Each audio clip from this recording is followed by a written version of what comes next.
इथिक्सचा मी जो पार्ट सिलेबसमध्ये काय आहे टॉपिक वाईज टॉपिक बघत जाऊ आणि त्यात काय अभ्यासणं गरजेचं आहे ते तुम्हाला सांगत जाईन. सो बेसिकली मग आता इथिक्समध्ये त्याच्या अगोदर पहिली एक गोष्ट लक्षात ठेवा. इथिक्समध्ये जर मार्क पाहिजे असतील, बऱ्याच पुढे टिप सांगत जाईन. सगळ्यात महत्वाची टिप एक लक्षात ठेवा की इथिक्सचा जो पेपर आहे ना तो इथिक्सचाच पेपर राहू द्या.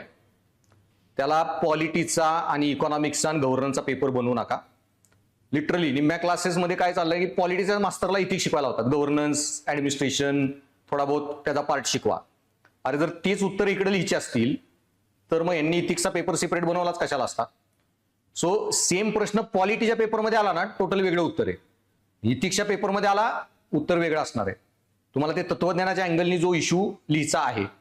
ओके, सो बेसिकली मग थोडक्यात तुम्हाला एक उदाहरण द्यायला की बाल कामगार हे एक त्याच्यावर एखादी केस स्टडी येते तुम्हाला इथिक्समध्ये. हा पेपर पॉलिटी 2च्या अँगलने आला ना तर वेगळा प्रश्न आहे, पण इथिक्समध्ये आला तरी पोरं काय लिहितात, बाल कामगार म्हणजे मूलभूत अधिकारांचं उल्लंघन आहे, माणसांचं शोषण आहे, मूलभूत अधिकारांवर सगळी चर्चा करत बसणार आणि कायदे भारतामध्ये बाल कामगार असा कायदा आहे, हे आहे ते आहे. अरे ठीक आहे, ते कायदे आहेत सगळं आहे, तो वेगळा इश्यू आहे तो पॉलिटीच्या पेपरचा. त्याची अंमलबजावणी नीट होत नाहीये, भारतामध्ये आर्थिक विषमता आहे म्हणून बालकामगारी पद्धत आहे वगैरे. तुम्हाला ते नैतिकतेच्या अँगलनी लिहायचंय. नैतिकतेच्या अँगलनी काय इश्यू आहे बाल कामगार करताना की बाई लहान वयात एखाद्या माणसाला काम करावं लागतंय, त्याच्या ज्या भावनिक क्षमतांवर बौद्धिक क्षमतांवर जो परिणाम होतो तो एखादं लहान बाल शाळेत काम करतंय जे शिक्षण घेऊ शकणार नाही, चांगलं शिक्षण घेता नाही आलं, काम करावं लागतंय वगैरे, त्याची कधी चांगली नोकरी नाही मिळणार, ते गरिबीच्या चक्रात अडकणार आहे, कायम गरीब राहणार आहे. ओके, देन एखादं बाल कामगार जेव्हा यूज होतं पुढे आपल्याला कॉम्प्लिकेटेड सिद्धांत बघायचे, मीन्स एंड, साधन साध्य नैतिकता. एखाद्या बाळाला तुम्ही लहान मुलाला काम करावं लागतंय, ते साधन आहे, त्याला साधन म्हणून वापरताय. साध्य काय, स्वस्तात काम करायला गडी मिळणे म्हणजे माझा आर्थिक फायदा होणे. सो आर्थिक फायदा तुमचं साध्य झालं, साधन काय बाल कामगार. मनुष्याला साधन म्हणून वापरताय. गांधींचं तत्वज्ञान आहे, खूप डीप थॉट आहे, पुढे शिकवेन मी. मनुष्य साधन नाही साध्य है. सो हे तत्वज्ञानाचे इथिक्सचे विचार तुम्हाला आन्सर मध्ये लिहायचे आहेत. ओके, तिथं नुसतं पॉलिटी लिहून आणि मग पोरं सगळं पॉलिटी लिहितात, क्लासेसमध्ये पण पॉलिटीचा मास्टर इथिक्स शिकवतो वगैरे आणि मग सगळ्यात पॉलिटी उत्तर लिहून येतात, मार्क येत नाहीत आणि मग नंतर इथिक्सच्या पेपरच्या नावाने ओरडत बसतात. सो हा टोटल पेपर वेगळा आहे. पहिली टिप लक्षात ठेवा, जे नंतरही सांगेन, पॉलिटी इकॉनॉमिक्सचा पेपर त्याला बनवू नका. ओके, ऍडमिनिस्ट्रेशन पूर्ण वेगळा इश्यू आहे, गव्हर्नन्स वेगळा विषय आहे आणि ऍडमिनिस्ट्रेटिव्ह इथिक्स हा वेगळा पार्ट आहे. मग त्याच्यामध्ये मी जे काल सांगितलेलं तुम्हाला की हे जे सगळे 9 पेपर आहेत, पहिले 2 क्वालिफाईंग आणि इसे GS 1 2 3 4 आणि ऑप्शनल. सो GS 4 जो सगळ्यात नवीन पेपर आहे तो मेजर आपण डिस्कशन करूयात. आणि सगळ्यात जास्त स्कोरिंग मी काल मार्कलिस्ट पण दाखवलेल्या त्रैतवाद की बाई ह्या 3 पेपरमध्ये सर्वात जास्त मार्क्स स्कोर तुम्ही करू शकता 140 पर्यंत, एसे मध्ये, इथिक्समध्ये, ऑप्शनलच्या 2 पेपरमध्ये. आता हे करताना मग ज्या काल मार्कलिस्ट दाखवल्या आणि जेव्हा मी परत इथिक्सचे लेक्चर घेईन तेव्हा मी अजून मार्कलिस्ट दाखवेन तुम्हाला 25-30 पोरांच्या, नीट सगळं कंपॅरेटिव्ह अनालिसिस करू की कसे मार्क येत आहेत, काय ट्रेंड आहे वगैरे. एस्पेशली एससी शिकवताना मी त्या मार्कलिस्ट दाखवेन, एससीचं जेव्हा डेमो घेईन तेव्हा.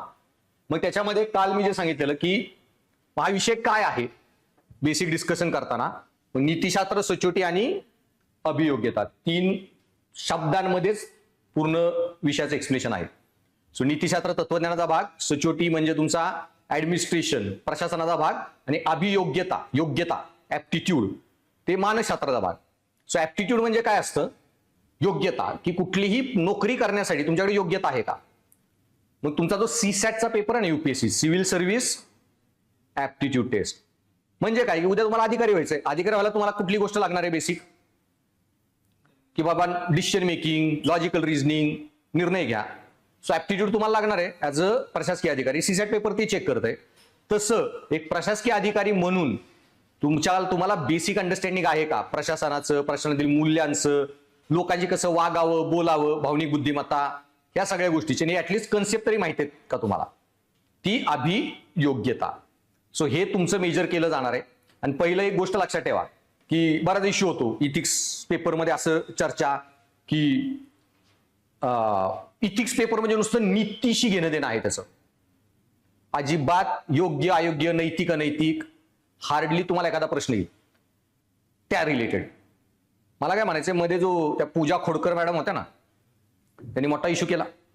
नंतर आयोगाने बरंच सिलेबस युपीएससीनी हे की बदललं, काय त्याला म्हणतात की पॅटर्न फॉर्म फिलिंगचा वगैरे बदलला. आणि त्यावेळी बऱ्याच चर्चा झाल्या की बाई इथिक्सचा पेपर आहेच कशाला, काढून टाका, असे लोक तरी पण प्रश्न देत आहेत वगैरे. पण ठीक आहे, मग इंटरव्ह्यू पण काढून टाका.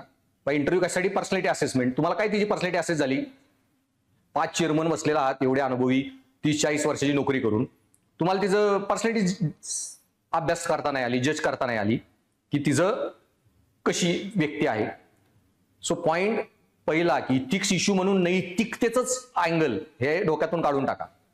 थोडाफार नैतिकतेवर प्रश्न येणार आहेत, पण मॅक्झिमम डिबेट जी आहे ना ती प्रशासकीय नैतिकतेबद्दल आहे किंवा समाजाच्या अँगलनी, की तुम्हाला असले मुद्दे येतात. काल जसे मी तुम्हाला काही डिस्कस केले की बाई इच्छा मरण देणं योग्य आहे का नाही. गर्भ आता जे आपण आयव्हीएफ वगैरे चालतात ना, गर्भांवर आयव्हीएफ वगैरे करून टेस्ट ट्यूब बेबी वगैरे जो प्रकार आहे, त्याच्यामध्ये तुम्ही महिलेच्या शरीरातून एग्स घेता, पुरुषाच्या शरीरातून स्पर्म घेता, फर्टिलाइज करता, त्यांना बाहेर ग्रो करता 3-4 दिवस, मग त्या महिलेच्या शरीरात आपण ट्रान्सफर करतो.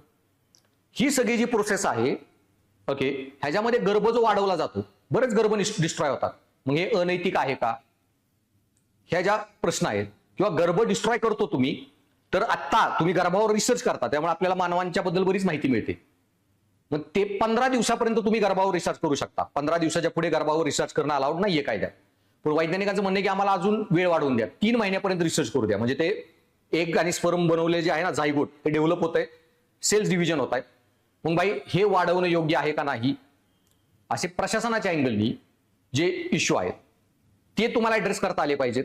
साबरीमाला सारख्या मंदिरात महिलांना प्रवेश देणे न देणे, अशा ज्या इश्यूंबद्दल तुम्हाला चर्चा करता आली पाहिजे. आता आपण जनावरांना खातोय, पोल्ट्री इंडस्ट्री, नॉनव्हेज खाणं न खाणं, पण बाई नॉनव्हेज खातोय आपण, पण आपले बापजादे जे शिकार करायचे किंवा घरात प्राणी पाळायचे त्यातला एखादा खायचे. आता हे ऑर्गनाइज पोल्ट्री ज्या बनलेल्या आहेत की तिथं कोंबड्यांना तिथंच वाढवलं जातं वगैरे, हे खाणं योग्य आहे का. त्याचा एक फनी व्हिडिओ आणि अशा पुढे क्लासमधले व्हिडिओ दाखवेन तुम्हाला, जेव्हा डिस्कस करू. एक माणूस मेलेला आहे आणि नरकात म्हणजे यमाकडे गेलेला आहे, आणि यम आणि त्याचा चित्रगुप्त ते दोघं चालले, थोडक्यात त्याला भिंतीला बांधलेला असतो. आणि तो म्हणतो हिथं का बांधलेत लोक ही सगळी. तो म्हणतो नरकात एवढी जागा झाली, पृथ्वीवर एवढी नॉनव्हेज खातायत लोक की नरकात जागाच नाही माणसं ठेवायला. म्हणतो ह्यानी काय पाप केले. तर तो म्हणतो की नॉनव्हेज खायचा. पण मग तो म्हणायला लागतो नाही मी काय पाप नाही केलं, मी अंड खायचो, अंड नॉनव्हेज नाहीये, मला नाही शिक्षा देऊ शकत. मग यम म्हणतो अरे बरोबर आहे त्याचं म्हणणं, अंड नॉनव्हेज नाहीये, सोडा त्याला. मग यमदेव म्हणतात की ठीक आहे, मी माघारी येतो तुला सोडतो. यमदेव जातात, तो माणूस तसाच माघारी येतात. त्यांना बघून म्हणतो अहो तुम्ही म्हणालेला मला माघारी येऊन सोडणार, 3 वर्ष झालं तुम्ही गायब आहे, 3 वर्ष मी असाच भिंतीला बांधून आहे, आणि तुम्ही आता येतो सोडतो म्हणलेला. मग यमदेव म्हणतात बरोबर आहे, अंड नॉनव्हेज नाहीये, पण ती अंडी पैदा करायला कोंबडीला 2-2, 3-3 वर्ष एकाच पिंजऱ्यात एका ठिकाणी तारांच्या ब्रॅकेटवर जे उभं करता, तिथंच ती जगते, तिथंच ती मोठी होते, इकडं तिकडे बी जात नाही. पंख दिले तिला, कधी हवेत उडायला तिला चान्स मिळत नाही, आणि पिंजऱ्यातून बाहेर पडली तर डायरेक्ट मारायला, आणि आयुष्यावर पिंजऱ्यात ठेवून फक्त अंडी घेऊन तिचं शोषण, हे जे तिचे हाल करता.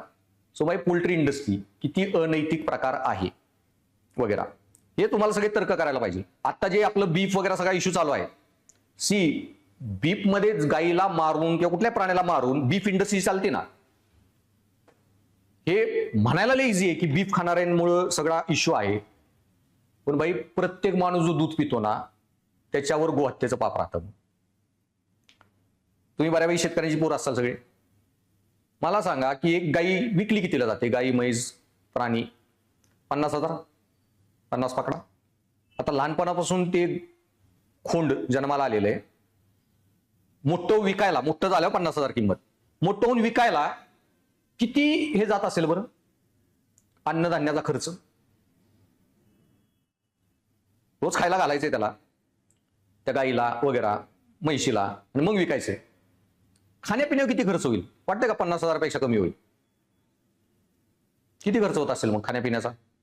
साधं एखादं तुम्ही आपण काय म्हणतो, शेताकडं एक सारा जरी विकत घेतला मकेचा 5-6 हजाराला मिळतोय, त्याच्यावर किती दिवस चालतंय तिचं? 8-10 लाख तर खर्च होत असेल आयुष्यभर. मग कोण शेतकरी एवढा मूर्ख आहे की 10 लाख रुपये खर्च करतोय तिला मोठं करायला आणि 50,000 विकतोय?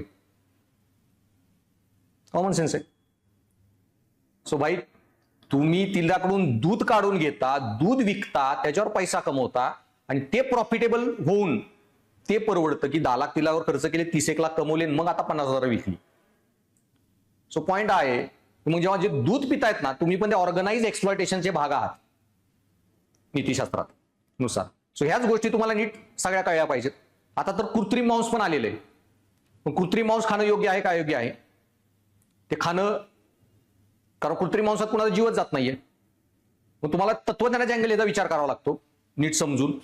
मग महावीर जे बुद्धाचे म्हणलेले की तुम्ही जनावर, मेलेल्या जनावर नॉनव्हेज खाऊ शकता, मेलेल्या जनावराचं. एखाद्या जनावरावर झाड पडले, एखाद्या प्राण्याला आपलं, आपण तुम्ही शेत गावाकडचे असताल तर माहिती आहे की एखादा कोल्हावी लांडगा आला, शेळी बांधलेली, पोडून काही घेऊन नाही शकला, शेळी मेली, बोकड मेलं, नेक्स्ट दिवशी मारून काय शिजवलं जायचं. सो मेल्या जनावरांचं नॉनव्हेज खाण्यात काय अयोग्य नाही, अनैतिक नाही. तुम्ही थोडी मारले, स्वतःहून हिंसा नाही केली. महावीरांचं म्हणणं होतं ऍब्सोल्यूट नॉन व्हायलन्स, तुम्ही अजिबात नॉनव्हेज खाल्लंच नाही पाहिजे. कारण आज तुम्ही मेल्या जनावरच खाताय, टेस्ट तरी आली, उद्यात मेलेलं जनावरच भेटेना. झाडाखाली जनावर बांधताल, झाड कापचाल, अरे झाड पडलं बरं का, मी कापत होतो, जनावर मेलं, खायला लागला. सो ही विकृती वाढत जाईल, त्यामुळे अजिबातच खाऊ नका. मग आता हे दोघांचे वेगवेगळे विचार होते. कृत्रिम मांसाला तुम्हाला प्रश्न आला, कृत्रिम मांस खाणे नैतिक अनैतिक वगैरे, हेच विचार तुम्हाला लावायचे की बाई महावीरांच्या म्हणण्यानुसार आज कृत्रिम मांसाची सवय लागली, लोक जी व्हेजिटेरियन होती ती मी नॉनव्हेज खायला लागली आता कृत्रिम मांस आहे म्हणून, कारण काय हिंसा होत नाहीये. आणि आता बोकड 1 किलो आहे 500ला, पण कृत्रिम मांस इतकी खायला लागली की 1 किलो मिळतंय 2,000ला, 3,000ला. ऑटोमॅटिकली काय होणार आहे, तुमचं काय म्हणतात, हे महागाचं परवडत नाही, लोक काय करणार, टेस्ट तर आली ना आता, खायची इच्छा, कोंबड्या बोकडं खायला लागतील. सो बेसिकली तत्वज्ञानाचे विचार कसे अप्लाय करायचे, त्याच्यामुळे नैतिकता असाल त्याच्यात काही घेणं देणं नाहीये. तुमचं वागणं कसं असावं, काय असावं, सगळे प्रश्न प्रशासकीय. म्हणजे पूजा खोडकरचा इश्यू झाल्यावर काय करायचं नाही करायचं म्हणून पुढं युपीएससीने इथिक्सचा जो पेपर काढला ना, 24चा बघा, 25चा त्यानंतरचा, टोटल ऍडमिनिस्ट्रेटिव्ह, एआय आणि इथिक्स, अशा सगळ्या अँगलनी, की उद्या एआयच्या गाडीने एखादा ऍक्सिडेंट केला, जबाबदार कुणाला धरणार आहे? गाडी बनवणाऱ्याला, गाडी काय म्हणतात, अल्गोरिदम बनवणाऱ्याला, गाडीच्या मालकाला, कुणाला अँसरेबल धरायचं? कसं हे फिक्स करायचं? प्रशासनाने एक गोष्टी कशा हँडल करायच्या? ग्रोक सारखे एआय आलं, त्याच्यापासून डीपफेक व्हिडिओ बनतात, ते कसे कंट्रोल करायचे? त्याच्यामध्ये नैतिक अनैतिक काय? हे सगळे असे प्रश्न येतात नीतिशास्त्रात. नीतिशास्त्र म्हणजे नैतिक अनैतिक असल्या अँगली बघू नका, सगळं तसलं शिकवतायत क्लासमध्ये. पेपर बघा तुम्ही, पेपरमध्ये काय प्रश्न येत आहेत बघा. आणि नुसते सिलेबस जे टॉपिक दिले ते टॉपिक शिकवून काही होत नाही, त्यात बरंच डीपमध्ये जाऊन प्रश्न बघून बघावं लागतं काय शिकवायला पाहिजे. आणि प्रश्न बघितल्यावर कळतं की सिलेबसचा काहीच उपयोग नाही. सिलेबसमध्ये कितीतरी टॉपिक मेन्शनच नाहीत ज्याच्यावर युपीएससीने प्रश्न विचारलेले आहेत. त्यामुळं हा जो अँगल आहे की भावनिक बुद्धिमत्ता, तुम्हाला भावनिक बुद्धिमत्ता टॉपिक आहे, कुठेही टॉपिकमध्ये मेन्शन नाही केलं. भावनिक बुद्धिमत्ता आणि तुमचा IQ म्हणजे इमोशनल इंटेलिजन्स EQ आणि भावनिक बुद्धिमत्ता म्हणतात, आणि तुमची संकल्पनात्मक बुद्धिमत्ता म्हणजे IQ, सीसॅट सोडवायला जी लागते ना बुद्धी, ती IQ, दोन्हीचा परस्पर संबंध. असा कुठेच टॉपिक नाही. आत्ताच प्रश्न आला मागच्या वर्षी 23च्या पेपरमध्ये युपीएससीत. प्रश्न काय होता? चारित्र्य, यश, दीर्घकालीन आनंद, आयुष्यातील सक्सेस आणि आनंद, दीर्घकालीन यश, कामाच्या ठिकाणचं यश, दीर्घकालीन यश, चारित्र्य आणि काय तुमचं दीर्घकालीन आनंद आयुष्यात, यांच्यासाठी काय जास्त गरजेचं आहे? संकल्पनात्मक बुद्धिमत्ता का भावनिक बुद्धिमत्ता? विश्लेषण करा. हा प्रश्न होता. आता हा प्रश्न आल्यावर तुम्हाला कळलं पाहिजे की बाय भावनिक बुद्धिमत्ता नुसता टॉपिक दिलाय, पण मला काही लेवलला स्टडी करायचा आहे. सो मग इश्यू हा आहे, त्याचं उत्तर पुढं सांगेन तेव्हा डिस्कस करू. पण मग आयुष्यातल्या यशासाठी तुम्हाला काय गरजेचं आहे की बाय तुमच्याकडे खूप बुद्धिमत्ता आहे पण तुमचं एकाशी पटत नाही, एक मित्र नाही, नोकरीच्या ठिकाणी पण कुणाशी पटेना, नोकरीवरून काढून टाकलं, कुणाशीच पटेना. सो भावनिक बुद्धिमत्ता खूप गरजेची, दुसऱ्या लोकांशी जुळवून घ्यायला, समाजातील घटकांशी जुळवून घ्यायला. पण तुझ्याकडे नुसती भावनिक बुद्धिमत्ता आहे, मस्त दोस्त कंपनी आहे, सगळ्यांशी मस्त पटतं, गप्पा गोष्टी सगळ्यांशी, पण बुद्धीच नाहीये, नोकरीच मिळेना, सगळ्यात लय दोस्त आहेत आणि सगळ्या दोस्तांना बस उधार मागण्यातच आयुष्य निघून गेलं. तर आयुष्यात काय पाहिजे? IQ पण पाहिजे, EQ पण पाहिजे. तुमचं उत्तर कसं फ्रेम करायचं. सो हे असे सगळे प्रश्न आहेत. त्यामुळे 2 गोष्टी करायच्या, सिलेबसच्या लागायचं नाही, नुसते सिलेबसच्या नावाखाली 10 दिवसात 15 दिवसात पण इथिक्सच्या बॅचेस आहेत पुण्यात, अख्खा इथिक्स शिकून टाकतात. मला 2-2.5 महिने झालं तरी पुरत नाही इथिक्स, पण ते झाल्यावर तुम्हाला असं जे अंडरस्टँडिंग येतं, काही GSचे प्रश्न येऊ, केस स्टडी येऊ, आन्सर जमलंच पाहिजे. त्यामुळे पहिली गोष्ट लक्षात ठेवायची, इथिक्सचा पेपर इथिक्सचा, पॉलिटी इकॉनॉमिक्सचा बनवायचा नाही. सिलेबसच्या पुढे जाऊन प्रश्नपत्रिका बघून ठरवायचा अभ्यास काय करायचा आहे. क्लास केल्यावर पण माझे प्रश्नाची उत्तर येत आहेत का मला सोडवायला? UPSCचे पहिले जे प्रश्न आहेत ते तुम्हाला येणार आहेत. इथिक्स काय त्यात महाराष्ट्राचा इथिक्स असला काय प्रकार नाहीये, महाराष्ट्राचा भूगोल, महाराष्ट्राचा इतिहास तसं. इथिक्सचे UPSCचे प्रश्न बघा, उत्तर जमतायत का लिहिला, नाही जमत तर ना तुमचा अभ्यास कामाचा आहे, ना पुस्तक वाचताय ते कामाचं आहे, ना कोचिंग कामाचं आहे. म्हणून सगळ्यात जास्त स्कोर इथंच होतोय. आणि ह्या विषयामध्ये इतके टर्म्स येतात. सिलेबसच्या टॉपिकमध्ये 3 टर्म आहेत, नीतिशास्त्र, सचोटी, अभियोग्यता. काल मी सांगितलं यांचा अर्थ. अशा एवढ्या टर्म्स आहेत ना, या सगळ्या टर्म्सचा तुम्हाला नीट अभ्यास जमला पाहिजे, अर्थ clear cut. Okay, so moral, immoral, amoral, clear cut अर्थ आहे. नैतिक, अनैतिक, नीती निरपेक्ष म्हणजे काय. सो बऱ्याच त्याच्या सांगितलं ह्या कन्सेप्ट पासूनच इश्यू आहे. नीतिमत्ता म्हणजे काय, नीतिशास्त्र म्हणजे काय, ह्याच्यातच वादविवाद. बऱ्याच पुस्तकात तुम्ही बघा, नीतिशास्त्र म्हणजे काय सांगतात की व्यक्ती ठरवतो योग्य अयोग्य काय. नीतिमत्ता म्हणजे समाजाकडून आलेली. अरे टोटल उलटा अर्थ लावलाय. अरिस्टॉटलची व्याख्याच आहे नीतिमत्तेची की morality is a standard of right and wise conduct whose authority in practical thought is determined by reason rather than custom. नीतिमत्ता म्हणजे योग्य अयोग्याचे मापदंड ज्याची व्यावहारिक जीवनातील उपयुक्तता ही प्रथेपेक्षा तर्काने सिद्ध केली जाते. सो काल जे मी सांगितलं, तुम्ही नॉनव्हेज ह्याच्यासाठी खात नाही की प्रथा, परंपरा, धर्म सांगतोय. नॉनव्हेज ह्याच्यासाठी खात नाही की तुम्हाला कळालं तर्क ही गोष्ट चुकीची आहे. सो तुम्ही तुमच्या तर्काने ठरवत असाल नीतिमत्ता, दुसरे सांगताय म्हणून करत असाल नीतिशास्त्र. सो हे सगळे क्लिअर कट टर्म्स आहेत. आणि असे प्रश्न डायरेक्ट येतात सिंपल टर्मवर. मोरल, इमॉरल, अमोरल म्हणजे काय, नैतिक, अनैतिक, नीती निरपेक्ष म्हणजे काय, अशा खूप टर्म्स आहेत. अशा प्रश्न विचारले UPSCनी पण. कोड ऑफ इथिक्स म्हणजे काय, कोड ऑफ कंडक्ट म्हणजे काय, आचारसंहिता, नीती नियम म्हणजे काय वगैरे असे. किंवा नैतिक संकट म्हणजे काय, नैतिकतेचे संकट म्हणजे काय, moral crisis and crisis of morality. So असे 200-250च्या वर टर्म्स येतात आहेत. सगळ्यात तुम्हाला नीट कन्सेप्च्युअली माहित पाहिजे. एकदा त्या कळल्या की याच्यात काही पेपरमध्ये काय नाही, 1 टाइम अभ्यास आहे, व्यवस्थित रटायचा, सब्जेक्ट समजून घ्यायचा. सो मोरल, इमॉरल, अमोरल, नैतिक, अनैतिक, नीती निरपेक्ष. सो नैतिक म्हणजे काय की भाई काहीतरी योग्य करता तुम्ही, एखाद्या माणसाचा जीव वाचवला. अनैतिक म्हणजे काय, एखाद्या गोष्टीचा माणसाचा मर्डर केला. Amoral, immoral. मोरल, इमॉरल, नैतिक, अनैतिक. नीती निरपेक्ष किंवा नीती शून्य पण म्हणू शकतो. नीती शून्य जर चुकीचं वाटतं ते. नीती निरपेक्ष, ना हे ना ते, ना मोरल ना इमोरल, त्याला ठरवू शकत नाही नैतिक अनैतिक ती गोष्ट. म्हणजे काय, एखाद्या वाघाने माणूस मारला, तर वाघाला काय नैतिक अनैतिक ठरवायचं, त्यासाठी तुम्ही जेवण होता त्यांनी मारलं. बिबट्याने एखादं लहान पोर मारलं, काय बिबट्याला नैतिक थोडी ठरवू शकतो. त्याला नैतिकता कळतच नाही ना, तर त्याला नैतिक अनैतिक ठरवायचं कसं. ते नैतिकच नाहीये बिबट्या. नैतिक विषय माणसांना लागू होतो, बिबट्याला नाही ठरवू शकत नैतिक, तू नैतिक केला का नैतिक. बिबट्याची कृती काय आहे, नैतिक निरपेक्ष, अमोरल. ओके, तसं लहान बाळ 5-6 वर्षाचं, त्यांनी काय एखादी चूक केली, त्याला नैतिक अनैतिक विषयच कळत नाही, त्यांनी चूक केली तर त्याला अनैतिक धरू शकत नाही. म्हणूनच 18 वर्षाखालच्या मुलांना अजून स्वतंत्र विचारसरणी विकसित झाली नाही असं मानून आपण जेलमध्ये टाकत नाही, अडल्ट गुन्हेगार ट्रीट करत नाही. 18 वर्षानंतर तुम्ही तुमच्यात नैतिकता विकसित व्हायला पाहिजे. आता गुन्हा केला की जेलमध्ये जाचा. 14 ते 18 तुमची विचारक्षमता आली आहे, पण ठीक आहे अजून एवढी सुदृढ नाही, म्हणून 3 महिने करेक्शन होम. 14च्या खाली नीती निरपेक्ष. कारण 14च्या खाली ते लहान बाळ आहे, त्याला कळतच नाही काय नैतिकता विषयच कळत नाहीये, नैतिक अनैतिकता फरकच कळत नाहीये. त्यांनी काही केलं तरी जेलबी सोडा, करेक्शन होम सोडा, त्याला तर हाती लावू शकत नाहीत पोलीस, RSB करू शकत नाहीत पोलीस. सो 14 खालच्या वर्षाखालची मुलं नीती निरपेक्ष अशा टर्म्स आहेत, त्याचा अर्थ कळून घ्यायचा आणि मग तुम्हाला प्रशासनात वगैरे केस स्टडीमध्ये उत्तरात अर्थ कसा लावायचा वगैरे. सिंपल प्रश्न येतो, एवढा सोपे येतात. नैतिक अनैतिक आणि नीती निरपेक्ष म्हणजे काय, 3 उदाहरणासहित स्पष्ट करा. 3 उदाहरण टाकून कुठलेही स्पष्ट करायचे. सो असे टर्म्स खूप आहेत. सो पहिलं लक्षात ठेवा, इथिक्सचा अभ्यास करताना 200-250च्या टर्म्स येतील. क्लिअर कट त्या टर्म्सचा अभ्यास तुम्हाला माहित पाहिजे. मग मी जे सांगितलं की आपला जो सिलेबस आहे 3 भागांमध्ये डिवाइड आहे.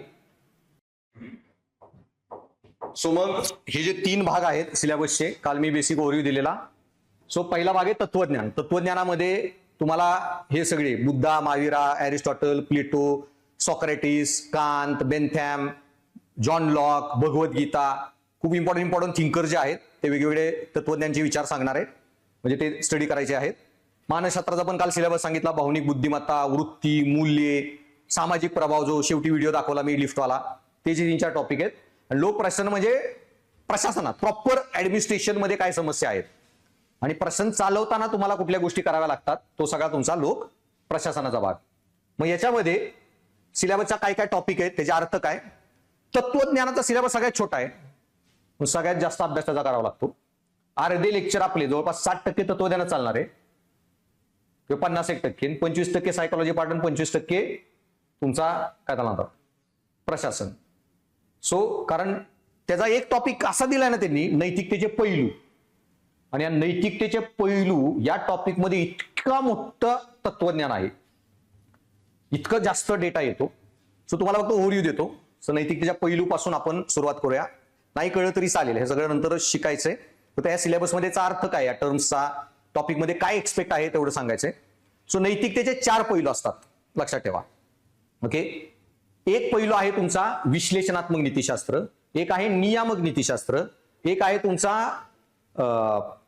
वर्णनात्मक नीतिशास्त्र आणि एक आहे अनुप्रयुक्त. सो अनुप्रयुक्त म्हणजे काय, अप्लाइड इथिक्स. अप्लाइड इथिक्स म्हणजे काय की मी जे तत्वज्ञानाचं मागे सांगितलं ना, सिद्धांत शिकला बुद्धा, महावीरा, आता कृत्रिम मांस आलं तर खायचं का नाही खायचं, यांचे विचार अप्लाय केले तुम्ही, ते काय झालं तुमचं अनुप्रयुक्त नीतिशास्त्र. अर्धा पेपर तुम्हाला काय केस स्टडी, हे शिकडं जे शिकलाय ते केस स्टडीमध्ये अप्लाय करायचं, म्हणजे अनुप्रयुक्त नीतिशास्त्र. त्यानंतर येतं ते काय आपल्याला जास्त शिकायचं नाही, थोडेफार गव्हर्नमेंट रिलेटेड नी, चाइल्ड लेबर वगैरे अशा गोष्टी बाबतीत जे स्टडी करायचं. दुसरं येतं तुमचं वर्णनात्मक, नियामक आणि विश्लेषणात्मक.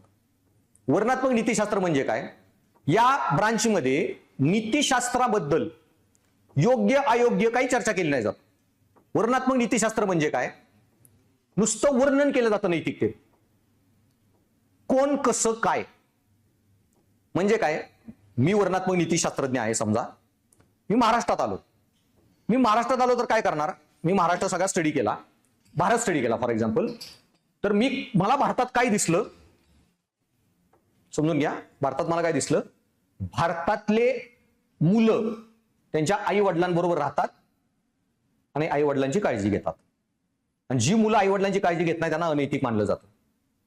हा भारतातला नैतिकतेचा नियम. मी नुसता अभ्यासला, ओके भारतात असं आहे नैतिक नियम, हा नियम बरोबर आहे चूक आहे मला माहिती आहे, पण भारतात असा नियम आहे.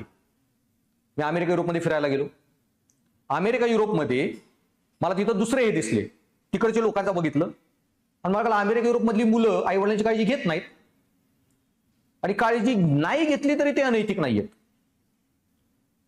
कळालं, उलटे आई वडीलच म्हणतात 18 झालं की निघ घरातून बाहेर.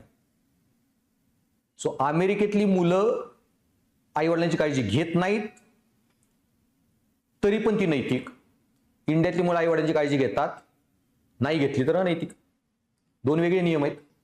सो कुठल्या समाजात नीतिशास्त्राचे काय नियम आहेत, समाज धर्म वेगवेगळे, त्याचं नुसता वर्णन करणे, हित असं आहे तिथं तसं आहे, हे एवढंच काम करतं वर्णनात्मक नीतिशास्त्र. सेम वे मग तुम्ही वेगळ्या धर्मांचा अभ्यास केला तर तुम्हाला काय दिसेल, इस्लाममध्ये ख्रिश्चॅनिटीमध्ये नॉनव्हेज खाऊ शकता, हिंदुइझम मध्ये खाणं न खाणं बऱ्याच वेगळ्या चर्चा आहेत, पण काही काही जनावर खूप फोली आहेत पवित्र, गायी वगैरे, काही दिवस पवित्र आहेत, महिने, तेव्हा नाही खाऊ शकत. काही काही संप्रदाय आहेत हिंदू धर्मात, अजिबातच अलाउड नाही, वारकरी, वेदांत वगैरे. पण काही काही देवे आहेत त्यांना आपण बळी पण देतो. दुर्गा, गुजरातमध्ये माशाचा असतो की आपलं तुळजाभवानी वगैरे. सो वेगवेगळे हे आहे. बुद्ध धर्मामध्ये काय सांगितलं मगाशी, मेल्या जनावरचं खाऊ शकता, इंटेन्शनली हिंसा करू नका. जैन धर्म काय म्हणतो, अजिबात नाही. इतकी अहिंसा की जमिनीच्या खालचं पण काही खाऊ नका. झाड उपटलं तरी त्या झाडाचा मृत्यू आहे, त्या जीवजंतूचा मृत्यू आहे. शेती करणं नांगरणे, कितीतरी गाय हे किडे मुंगे मारतात. रात्री जेवण करा, त्या पक्ष्यांना किड्यांना वाटतं चंद्र आहे, चांदणे आहे, ते येतात त्याच्याकडे, जाळात मारतायत, ते पण करू नका. एक्स्ट्रीम अहिंसा. हे काय केलं तुम्ही, वेगवेगळ्या धर्मात नॉनव्हेज खाण्याबद्दल काय नैतिक नियम आहेत ह्यांचा फक्त तुलनात्मक अभ्यास. म्हणजे काय झालं, वर्णनात्मक नीतिशास्त्र. कळालं? पण मग ह्याच्यात बरोबर कोण आणि चूक कोण, कुठल्या धर्माचा नियम बरोबर आणि चूक म्हणजे काय, नियम. इथं मी नुसतं वर्णन केलं, मी हे नाही म्हणलो हा धर्म बरोबर आहे, हा धर्म चुकीचा आहे, हा चुकीचा आहे, हा बरोबर आहे. जेव्हा तुम्ही हे म्हणायला लागता ना की हा नियम चुकीचा आहे, हा नियम बरोबर आहे, तुम्ही काय देताय, नियामक नियम देताय. तो येतो तुमचा दुसरा पैलू नीतिशास्त्राचा, नियामक नीतिशास्त्र. आणि नियामक नीतिशास्त्र आणि तिसरं येतं तुमचं विश्लेषणात्मक. आता इश्यू काय, नियामक नीतिशास्त्रात मग मी सांगितलं हा धर्मचा नियम चुकीचा का बरोबर, नॉनव्हेज खाणं चूक का बरोबर, बाई तू खातोय तर तू अनैतिक आहेस, तू खात नाही तर तू नैतिक आहेस. हा काय झाला, नियम. ओके, दोन्हीमध्ये इश्यू काय आहे, वर्णनापेक्षा तुम्हाला महत्वाचं काय आहे, नियामक. कारण नियम नसतील ना तुम्ही समाजाला सुधारू शकत नाही. हा समाजात असे करतात, हे असे, ह्या समाजात हे होतंय असं, अरे नुसता अभ्यास करून काय फायदा आहे, तुम्हाला चांगला समाज घडवायचा आहे. म्हणजे चुकीचे करताय त्यांना काय सांगावं लागेल, अरे तू चुकीचं करतोय, असा वागू नको, हा तू योग्य करतोय असा वाग. नियम. थोडक्यात वर्णनात्मक नियामक चे पैलू समजून घ्यायला. सिंपल उदाहरण, डॉक्टरकडे गेला, कसं तरी होतंय, इंडियातल्या लोकांचा कॉन्स्टंट रिप्लाय. डॉक्टरने घेतलं, ब्लड घेतलं, युरिन सॅम्पल घेतलं, सगळं टेस्ट केला, 10-12 रिपोर्ट आणले. म्हणजे दिसले डॉक्टर आले, हाय कोलेस्ट्रॉल, हाय बीपी, हाय शुगर, हाय ब्लॉकेजेस. डॉक्टरनी सगळे रिपोर्ट दिले, सगळे कोविड बिविड सगळं अंगामध्ये आहे तुमच्या व्हायरस. डॉक्टर मला एक रिपोर्ट, घरी जा आणि वाट बघ मरायची. डॉक्टरने काय केलं, तुमचं डिस्क्रिप्शन, डिस्क्रिप्टिव्ह इथिक्स, त्याला म्हणतात वर्णनात्मक नीतिशास्त्र, डिस्क्रिप्टिव्ह इथिक्स. तुम्हाला डॉक्टरकडून काय पाहिजे, डिस्क्रिप्शन का प्रिस्क्रिप्शन. आणि म्हणून नियामक नीतिशास्त्राला नाव आहे प्रिस्क्रिप्टिव्ह इथिक्स किंवा नॉर्मॅटिव्ह इथिक्स. जे नॉर्म देतं, नियम देतं, बाई ही गोळी घेन कोलेस्ट्रॉल कमी, हे घेन बीपी कमी, हे घेन शुगर कमी. सो माझे प्रश्न कसे सोडवू, तसं समाजात काय प्रश्न आहेत हा अभ्यास म्हणजे वर्णनात्मक नीतिशास्त्र, ते सोडवायचे कसे हा म्हणजे नियामक नीतिशास्त्र. सो मग नॉनव्हेज खाणं न खाणं कुठल्या समाजात काय चाललंय ते वर्णनात्मक, नॉनव्हेज खाणं चूक का बरोबर हे नियम. पण पॉइंट आहे ना, चूक का बरोबर हे नियम द्यायच्या अगोदर नॉनव्हेज खाणं चूक आणि व्हेज खाणं बरोबर हे ठरवण्या अगोदर तुम्हाला काही उच्च दर्जाचे प्रश्न विचारावे लागतात. ठीक आहे, नॉनव्हेज खाणं चूक बरोबर, मग जर नॉनव्हेज खाणं चूक असेल तर सिंहाने सशाला मारलं तर सिंह नैतिक झाला का, मग सिंहाला नैतिक धरायचं का, नैतिक धरायचं का. आणि नॉनव्हेज खाणं जर चूक असेल, ओके, मग सिंह का नैतिक नाही, नैतिक नाही. आणि ठीक आहे, नॉनव्हेज खाणं चूक आहे, पण मी जबाबदार आहे का त्या जनावरांच्या अधिकारासाठी. आणि जर मी एखाद्या आयलंडवर अडकलोय, खायला काही नाही, मी एखादा जीव घेतला प्राण्याचा स्वतःच्या संरक्षणासाठी, खायलाच काही नव्हतं, तर मग मी अनैतिक झालो का. माझ्यावर एखादा वन्य प्राणी हल्ला केला, मी त्याला मारला, तर मी अनैतिक झालो का. हे सगळे उच्च दर्जाचे प्रश्न तुम्हाला आधी सोडवायला लागतात. त्याला म्हणतात विश्लेषणात्मक नीतिशास्त्र, अनॅलिटिकल इथिक्स. तुम्ही इथिक्स काय करता, अनालिसिस. सो या 4 ब्रांचेस आहेत नैतिकतेचे पैलूत. अप्लाइड इथिक्स अनुप्रयुक्त, डिस्क्रिप्टिव्ह वर्णनात्मक, प्रिस्क्रिप्टिव्ह नियामक, अनालिटिकल विश्लेषणात्मक. थोडक्यात फिजिक्स केमिस्ट्रीच्या भाषेत सांगायचं म्हणलं तर, उदाहरण म्हणून हे लिहू नका, हे नैतिकतेचं उदाहरण नाहीये. इलेक्ट्रॉन न्यूक्लियस भोवती फिरतात, हे झालं वर्णात्मक नीतिशास्त्र. किंवा पृथ्वी सूर्याभोवती फिरते, 365 दिवसात फिरते, हे झालं वर्णात्मक. ग्रॅव्हिटी कसं आहे काय, त्याच्यावरून तुम्ही ग्रॅव्हिटीचा फोर्स काढला, F = G(m)(1/r², आणि ते सगळं अभ्यास करून तुम्ही सॅटेलाइट टाकायला लागला. हे काय झालं, तुम्ही नियम शोधले, कसं ग्रॅव्हिटी काम करते त्याचा शोध घेतला, नियम फॉर्म्युला काढला आणि त्याचा वापर करायला लागलो, समाजावर आपण अप्लाय करायला लागलो, सॅटेलाइट सोडायला लागलो. नियामक विश्लेषण म्हणजे काय, भाई पृथ्वी सूर्याभोवती फिरते, ठीक आहे, पृथ्वीला फिरवलं कुणी, पृथ्वी अशीच का फिरते, अशी का नाही फिरत, पृथ्वी वेस्ट टू ईस्टच का फिरते, ईस्ट टू वेस्ट का फिरत नाही, पृथ्वी 24 तासात का फिरते, 365 दिवसात का फिरते. सगळे उच्च दर्जाचे प्रश्न म्हणजे विश्लेषणात्मक फिजिक्स. कळलं, सेम नीतिशास्त्रामध्ये आहे. आणि हे जे 3 पैलू आहेत, ह्या पैलूमध्ये परत अजून खूप चर्चा कराव्या लागतात. मग समाजात काय घडते, वर्णात्मक. समाज कसा असायला पाहिजे, नियामक, नियम, चांगला समाज घडवा. चांगला समाज कसा घडवायचा, ओके, त्याच्यावरून नीतिशास्त्रात वेगवेगळे विचार आले, वेगळ्या तत्वज्ञांनी वेगळे विचार दिले, आणि नियामक नीतिशास्त्राच्या पण अजून 4 शाखा जन्माला आल्या. सो नीतिशास्त्राच्या 4 शाखा, अनुप्रयुक्त, वर्णनात्मक, नियामक आणि विश्लेषणात्मक. नियामकच्या परत 4 शाखा जन्माला आल्या, सद्गुण नीतिशास्त्र, परिणामवादी नीतिशास्त्र, कर्तव्यवादी नीतिशास्त्र, मूलभूत अधिकार सिद्धांत. याच्यात वेगवेगळे विचारवंत येतात. मग प्रत्येकाचं आपापलं म्हणणं आहे. सद्गुण नीतिशास्त्रवाले म्हणाले, एरिस्टॉटल, प्लेटो, सॉक्रेटिस, बुद्धा, महावीर वगैरे. करायचं काय आपल्याला, नीतिशास्त्रात चांगला समाज घडवायचा आहे. चांगला समाज घडवायचा तर ते काय म्हणले, काय करा, लोकांमध्ये सद्गुण जन्माला घाला. म्हणून नियामक नीतिशास्त्राची एक शाखा जी झाली, सद्गुण नीतिशास्त्र. चांगले सद्गुण कोणते ते सांगा आणि विकसित करा. मग महावीर कुठले म्हणले सद्गुण चांगले, सत्य, स्थेय, परिग्रह, ब्रह्मचर्य, अहिंसा. सगळ्यांनी हे 5 सद्गुण आयुष्यात विकसित करा. बुद्धा काय म्हणले, सम्यक मार्ग, अष्टांगिक मार्ग, 8 गोष्टी करा आयुष्यात मध्यम मार्गाने. त्यांनी सद्गुण दिले.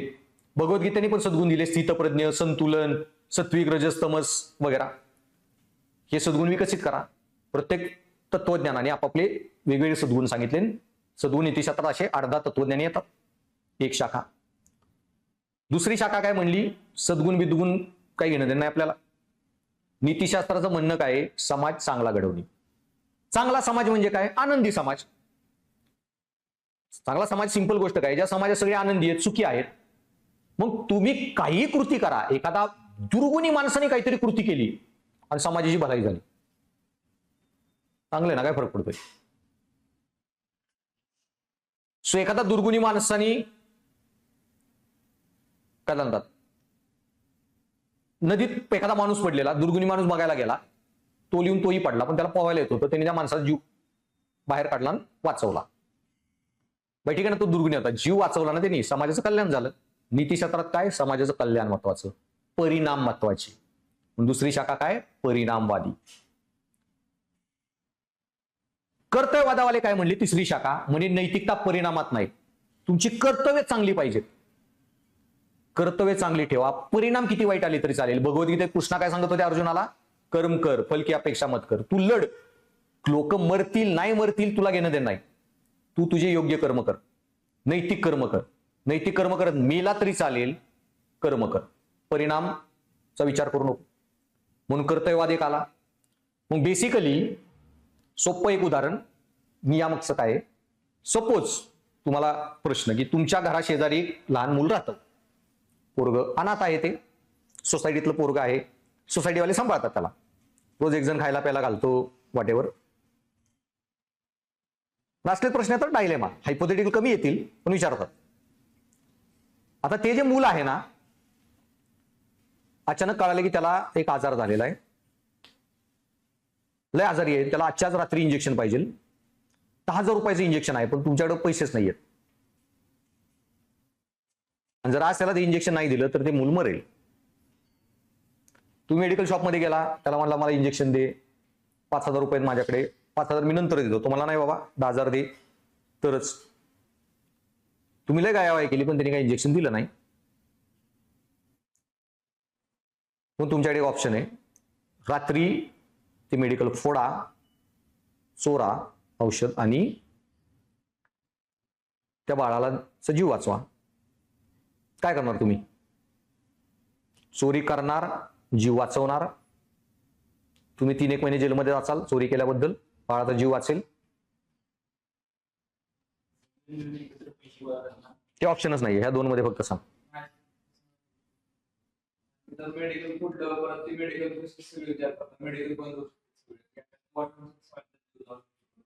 सो तू माणूस म्हणून देणार? तू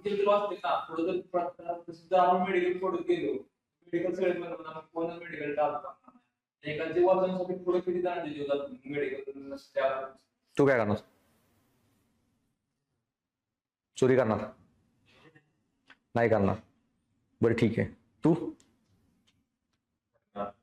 करणार का? त्यावेळी तो एक ऑप्शन आहे. सो तुझ्यासाठी जीव वाचवणे त्या बाळाचा महत्व आहे. तो चोरी करणार.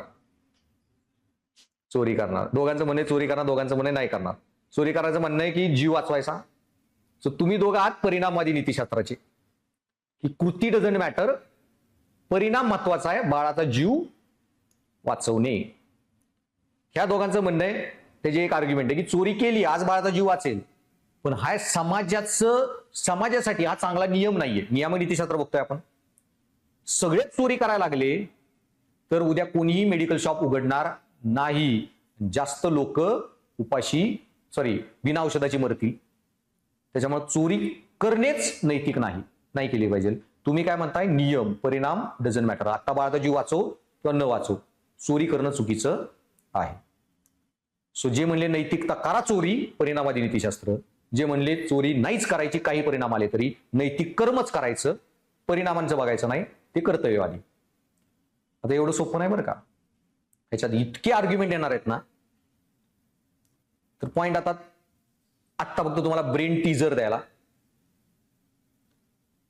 तुम्ही दोघं म्हणला की बाई चोरी नाही करणार कारण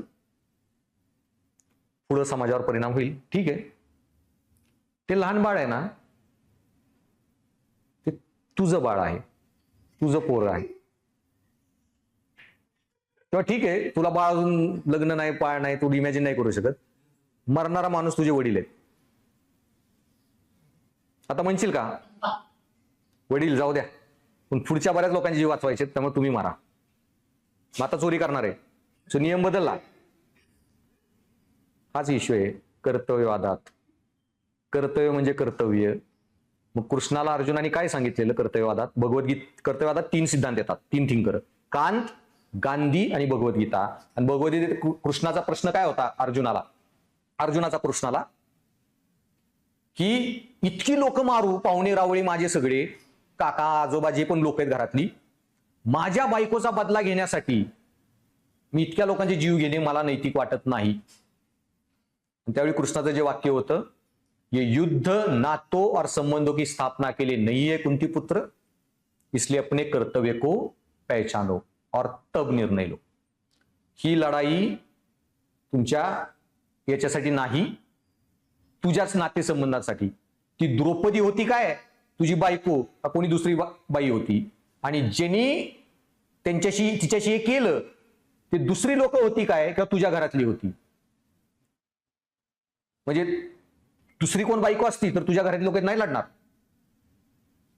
आणि जर आज तुझ्या घरातली लोक होती वस्त्रहरण करणारे, दुसरे कोण असते बाहेरचे, अरे माझ्या बायकोचं अपमान केला, लढायला गेला असता ना, मारायच असते ना तू. मग घरातल्यांसाठी वेगळा नियम, दुसऱ्यांसाठी वेगळा नियम. कृष्ण म्हणाले नाही, बाय तुझा नियम एक क्षत्रिय म्हणून कर्तव्य लढणे. मग ती द्रौपदी होती का कोणी बाई, तुझं काम सगळ्यांसाठी लढायचं. आणि करणारे तुझ्या घरातले होते का बाहेरचे, सगळ्यांना मारायचं. नियम म्हणजे नियम. चोरी नाही ना तर नाही, घरातले मेले तरी चालतील. कळलं? अजून बरेच कंडिशन येतात, पेपर एवढा स्ट्रेट फॉरवर्ड नाहीये. हसणाऱ्यांवर जाऊ आता आपण. तुम्ही काय म्हणला की जीव वाचवणार, ठीक आहे. आता असं अज्युम करा की तुम्ही मेडिकल शॉपचे ओनर आहात. ह्या दोघांनी चोरी केली, जीव वाचवला, 3 महिने जेलमध्ये गेले, माघारी आले, तुला येऊन म्हणले अरे तुझं मेडिकल शॉप मी लुटलं, तर तुमच्या वॉलेटमधले पैसे लुटले पुन्हा जीव वाचवायला. ते सांगितलं अरे तुझे पैसे मी चोरले, सॉरी, मी जेलमध्ये जाऊन आलो, सॉरी, पण एका बाळाचा जीव वाचला, तू वाईट वाटून घेऊ नको. तुम्ही दोघं म्हणसाल का त्याला, अरे खूप चांगलं काम केलं, टेन्शनच नाही, तू पुढच्या वेळी कोण बाळ आजारी असेल ना, तू येऊन परत माझं मेडिकल लूट, नाहीतर काढ माझ्या वॉलेट मधलं पैसे चोर.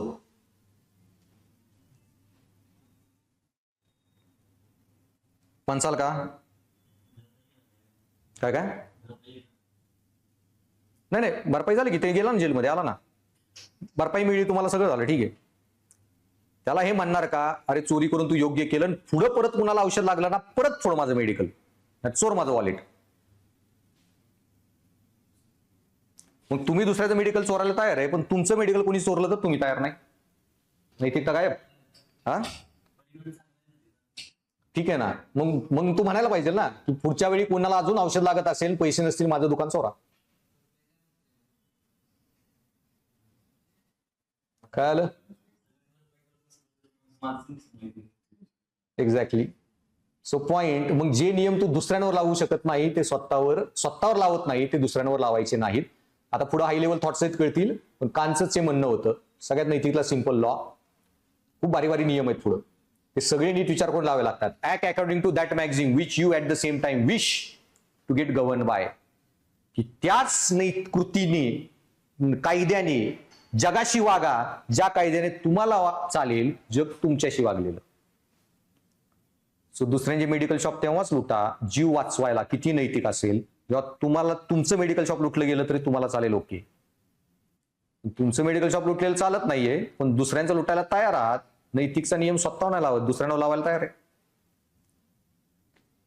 तुम्ही जे म्हणला की भाई लूट काय, चोरी नाही केली पाहिजे, पण वडील आहे तर चोरी करतो, वडिला जीव जातो तर चोरी करतो, नैतिक नियम दुसऱ्यांसाठी वेगळे स्वतःसाठी वेगळे, चालणार नाही. कुठलं कर्तव्य? कुठलं कर्तव्य? परिवाराचं कर्तव्य. अर्जुनाचा हाच मुद्दा होता, सगळे प्रश्न येणार आहेत तुमचे. कर्तव्य माझं बायकोप्रती, घरांच्या प्रती आणि समाजाप्रती. मग तुझ्या लॉजिकनुसार हे प्रशासनात कसं लावायचंय ते पुढे कळत जाईल. एकाही सैनिकांनी बॉर्डरवर लढलं नाही पाहिजे, कारण बरे गरीब बायका पोर आहेत, मेलो तर कानात होतील ती. सैनिकाचं कुटुंबाप्रती कर्तव्य आणि सैनिकाचं समाजाप्रती कर्तव्य. सो बाप म्हणून पोरांप्रती कर्तव्य आणि सैनिक म्हणून देशाप्रती, सैनिक म्हणून उच्च कर्तव्य. हेच भगवद्गीतेत कृष्णाने अर्जुनाला सांगितलं.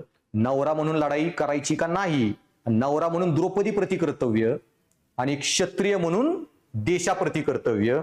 तर क्षत्रिय म्हणून देशाप्रतीचं जे कर्तव्य ते जास्त महत्वाचं.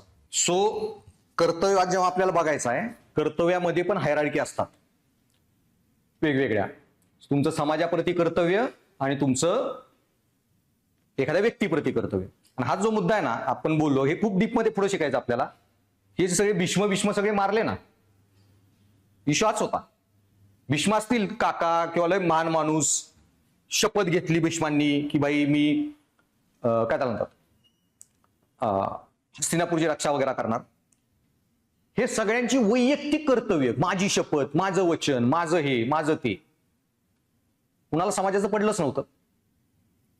मग कृष्ण भीष्मांकडे गेले, म्हणले तुम्ही सगळ्यात थोरलेत घरातली, तुम्ही लग्न केलं नाही, तुमची मुलं पुढे आली नाहीत, तुम्ही सिंहासन सोडलं, म्हणून तुमच्या वडिलाची दुसरी बायको, त्याच्यातून जी मुलं जन्माला आली त्यांच्यात पुढे हे तुमचे पंतू आलेले कौरव आणि पांडव, ह्यांची लढाई थांबवायचा सगळ्यात सोपा उपाय, तुम्ही सिंहासनावर बसा, शपथ मोडा, वादविवादच नाही, भांडणच नाही, लढाईच नाही, कितीतरी लाखो लोकांचे जीव वाचतील जे मरणार आहेत ते. भीष्म म्हणले नाही, माझी शपथ. मग तुमची शपथ जास्त महत्वाची का समाजाचं कल्याण जास्त महत्वाचं? मोडा शपथ, जावा नरकात. कृष्ण म्हणले तुम्ही एकटे नरकात गेला काय फरक पडणार आहे, पण एवढे लोकांचे जीव का जावे? समाजाचं कल्याण. युपीसी त्याच्यावर निबंध आलेला अक्का एका ह्या विचारावर, what is good for an individual not necessary good for society. जे व्यक्तीच्या हिताचे आहे ते समाजा हिताचे असेलच असे नाही. ते कसे लिहिचे ते एसे लिहिताना सांगतो, नाही सगळं कळलं ना परफेक्ट मार्क येतात, सगळं लिहिता येतं आरामात. तर आधी सांगतो एक गोष्ट लक्षात ठेवा, एमपीएससी म्हणून तुम्हाला कोणतरी काहीतरी सोपं चिपकेवेल वाचत बसायचं नाही. अवघड एक्झाम आहे, कॉम्पिटिटिव्ह आहे, त्याच लेवलला डेटा घ्यायचा आणि त्याच लेवलला अभ्यास करायचा. आणि काय नाही, मास्तर शिकवणारा नीट असेल ना सगळ्या गोष्टी शिकवतो तिथे, किती आवड असले तरी कळतात. ओके, आइन्स्टाईनचं एक वाक्य आहे, खरा शिक्षक जो फिजिक्सची कुठली थिअरी जर लहान पोराला समजू शकत असेल ना, तो खरा शिक्षक. बेसिक. सो पॉइंट आहे, त्याला शिकवायला असेल तो व्यवस्थित शिकवेल, नाही तर मग काहीतरी इझी इझी चिपकवतात गोष्टी. सो पॉइंट भीष्मांचे. मग कृष्ण त्यांना म्हणले की ठीक आहे, वचन नाही मोडायचं ना, तुमचं काय वचन होतं? तर मी वचन घेतलेलं की मी ब्रह्मचारी राहणार आणि हस्तिनापुरावर बसून गादीवर न बसता हस्तिनापूरची रक्षा करणार, जोही गादीवर बसलाय त्याची, त्या हस्तिनापूरचं रक्षण करणार आणि सिंहासनावर बसणार नाही, लग्न करणार नाही, ब्रह्मचारी राहणार, आपला. कृष्ण म्हणले कुठल्या हस्तिनापूरची रक्षा करताय तुम्ही? कुठलं वचन तुम्हाला तोडायचं नाही? जेव्हा तुमच्या समोर, तुमच्या दरबारात, तुमच्या समोर तुमच्या नाथ सुनेला वस्त्रहरण झालं, ती जी रक्षा करता नाही आली तुम्हाला, तर कुठल्या शपथीचं घेऊन बसलात? शपथ कधीच मोडली हस्तिनापूरची रक्षा करायची. सो पॉइंट, समाजाचं भलं का व्यक्तीचं भलं? कृष्णाचं जे म्हणणं होतं, समाज टिकला पाहिजे, समाजाच्या हिताचं सगळ्यात महत्वाचं. समाज तुमसे नहीं है पार, तुम समाज से, इसलिए जो समाज के हित में होगा वही तुम्हारे हित में. सो लढाई तू द्रौपदीसाठी करायलाच नाही आला, समाजासाठी. क्षत्रिय म्हणून आयुष्यभर टॅक्स घेतला ना, लढाई आल्यावर टाक बंदुकन जा निघून, की अरे शत्रू आला, टॅक्स घेतला ना तर मर. पण कर्तव्य करायचंच, सैनिकांनी लढायचंच, प्रत्येकाने त्याचं स्वतःचे हित आणि अनासक्तीने कर्म करायचं. जिंकेल नाही जिंकेल निष्काम, आणि लढता लढता मेलो तरी चालेल अनासक्त, पण हेच माझं काम म्हणून करणे. तर बेसिकली हे कर्तव्यवाद. तसंच होतं तुमचा परिणामवाद. ओके, परिणामवाद जो होता त्याच्यामध्ये परिणामवादाचं काय म्हणते, परिणामावर निर्णय करा. परिणामवादाचं म्हणणं काय होतं की ठीक आहे कर्तव्य करा, पण एखादी गोष्ट करून समाजातलं दुःख वाढत असेल तर बाई ते का करायची? नैतिक. थोडक्यामध्ये पुढं ह्याचे बरेच मी उदाहरण सांगेन वगैरे डिस्कस करता. पण तुम्ही एखाद्या अटॉर्नी आहात, एखाद्या म्हातारा माणसाचं, त्याला कोण बायका पोरं कोण नाहीये, ओके, आणि ते आता खपणार आहे ते म्हातारा माणूस, आणि त्यांनी एक मृत्यूपत्र लिहिलं की मी मेल्यावर माझे पैसे सिंधुताई सपकाळ्यांच्या आश्रमाला द्या, 1001 अनाथ मुलं आहेत, 100 कोटी रुपये माझे दान करा, 1000 मुलांचं कल्याण. पण अचानकच त्याचं मूड चेंज झाला, म्हटलं नाही मला तिकडे नाही द्यायचे. मृत्यूपत्र लिहिलं की मी मेल्यावर माझ्या 100 कोटी रुपयाचा एक पुतळा बनवा सोन्याचा, आणि माझ्या बिल्डिंग मध्ये ठेवा, कुठेतरी म्युझियम मध्ये ठेवा वगैरे, की भाई पेटवा माझे सगळे पैसे, चित्ते मला त्याच्या ठेवून हे करा. मृत्यूपत्र त्याचं. तुम्ही अटॉर्नी आहात, कुणालाच माहित नाही, तुम्ही दुसरी व्हील पण घेऊन आला, त्यांनी सही केली तो मेला रूम मध्ये लगेच, तुम्ही एकटेच आहात. अटॉर्नीच्याकडे 2 मृत्यूपत्र, 2 व्यवसाय आहेत, कुठलं तरी एक जाऊन जाळायचे, शेजारीच चूल पण चालू आहे. तुम्ही काय करायचे? कर्तव्य काय? जी शेवटची इच्छा होती त्याची, पैसे बँकेतनं काढा आणि पेटवून चितेवर त्याला जाळा.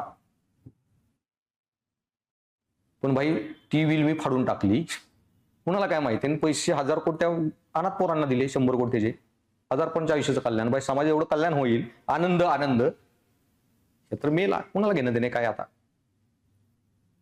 सो जर नैतिकतेचा उद्देशच चांगलं करणं आहे, तर मग परिणाम जर चांगले होत असतील तर कर्माला घेणं देणं नाही. कर्मांचा विचार करू नका. प्रत्येकाची आपापली मतं होती. मग परिणामवादामध्ये वेगळे सिद्धांत येतात, वेगळे थिंकर येतात, बेनथॅम, मिल वगैरे. कर्तव्यवादामध्ये तुमचे कांत, गांधी वगैरे. आणि चौथी थिअरी येते मूलभूत अधिकार. नैतिकतेत काही पराग कुणाचे मूलभूत अधिकार व्हायलेट करायचे नाहीत. जॉन लॉक संविधानात जे तुम्ही स्टडी करता. सो हे जे 4 सिद्धांत सांगितले, सद्गुण, परिणामवाद, कर्तव्यवाद, मूलभूत अधिकार. आणि प्रस्थानात हे कसे लावायचे कळेल ना, कारण हा एक टॉपिक आहे ना, हा अख्खा तुमचा काय ऍडमिनिस्ट्रेटिव्ह इथिक्स चा पार्ट आहे पूर्ण. केस स्टडी हेच वापरायचे सगळे सिद्धांत. सो बेसिकली काय आहे मग थोडक्यात, तुम्ही IAS आहात, एका ठिकाणी इलिगल एन्क्रोचमेंट आहे, हटवायची आहे, तुम्ही गेला तिथं हटवायला, JCB घेऊन घरं पाडायला, कळाला रे इथं 400-500 हे म्हातारी कोतारी राहत आहेत, त्यांची पोरं त्यांना सांभाळत नाहीत, अनाथ आहेत, आणि हे पाडले तर सगळे रस्त्यावर येतील. मग कर्तव्य काय? इलिगल एन्क्रोचमेंट हटा. परिणाम काय? एवढं दुःख वाढलं, सगळी 500-600 म्हातारे रस्त्यावर आणली. बाई काय करू मग? कर्तव्य करू का परिणामांकडे बघू? हीच केस स्टडी असते, कुठल्या परिस्थितीत काय करायचं. पण बाई तुम्ही परिणाम नको म्हणून मला नाही एवढी लोक रस्त्यावर कुठे आणू, इलिगल असलं तरी काय फरक पडतोय, आणि तुम्ही ऍक्शन नाही घेतली. झोपला. सकाळी पेपरमध्ये न्यूज आली, लँडस्लाईड झाली, इलिगली घरं बांधलेली तिथं खाली, काही सर्टिफिकेट नव्हतं, प्लॅनिंग नव्हतं, काही नव्हतं. सगळ्या लँडस्लाईडमध्ये सगळी घरं मायनी गावासारखी गेली, सगळी लोक मेली रात्रीच. तुम्हाला तर वाचवायची होती, खांना कुठं रस्त्यावर आणू? स्वर्गच पाठवलं तुम्ही. जर तुम्ही हटवली असती तर जीव बी असले असते का त्यांची आज? परिणामात काय म्हणतो? लोकांचं कल्याण करा. पॉईंट एवढाच आहे ना, परिणाम तुमच्या हातात नाहीत. परिणाम तुम्ही प्रिडिक्ट करू शकत नाही.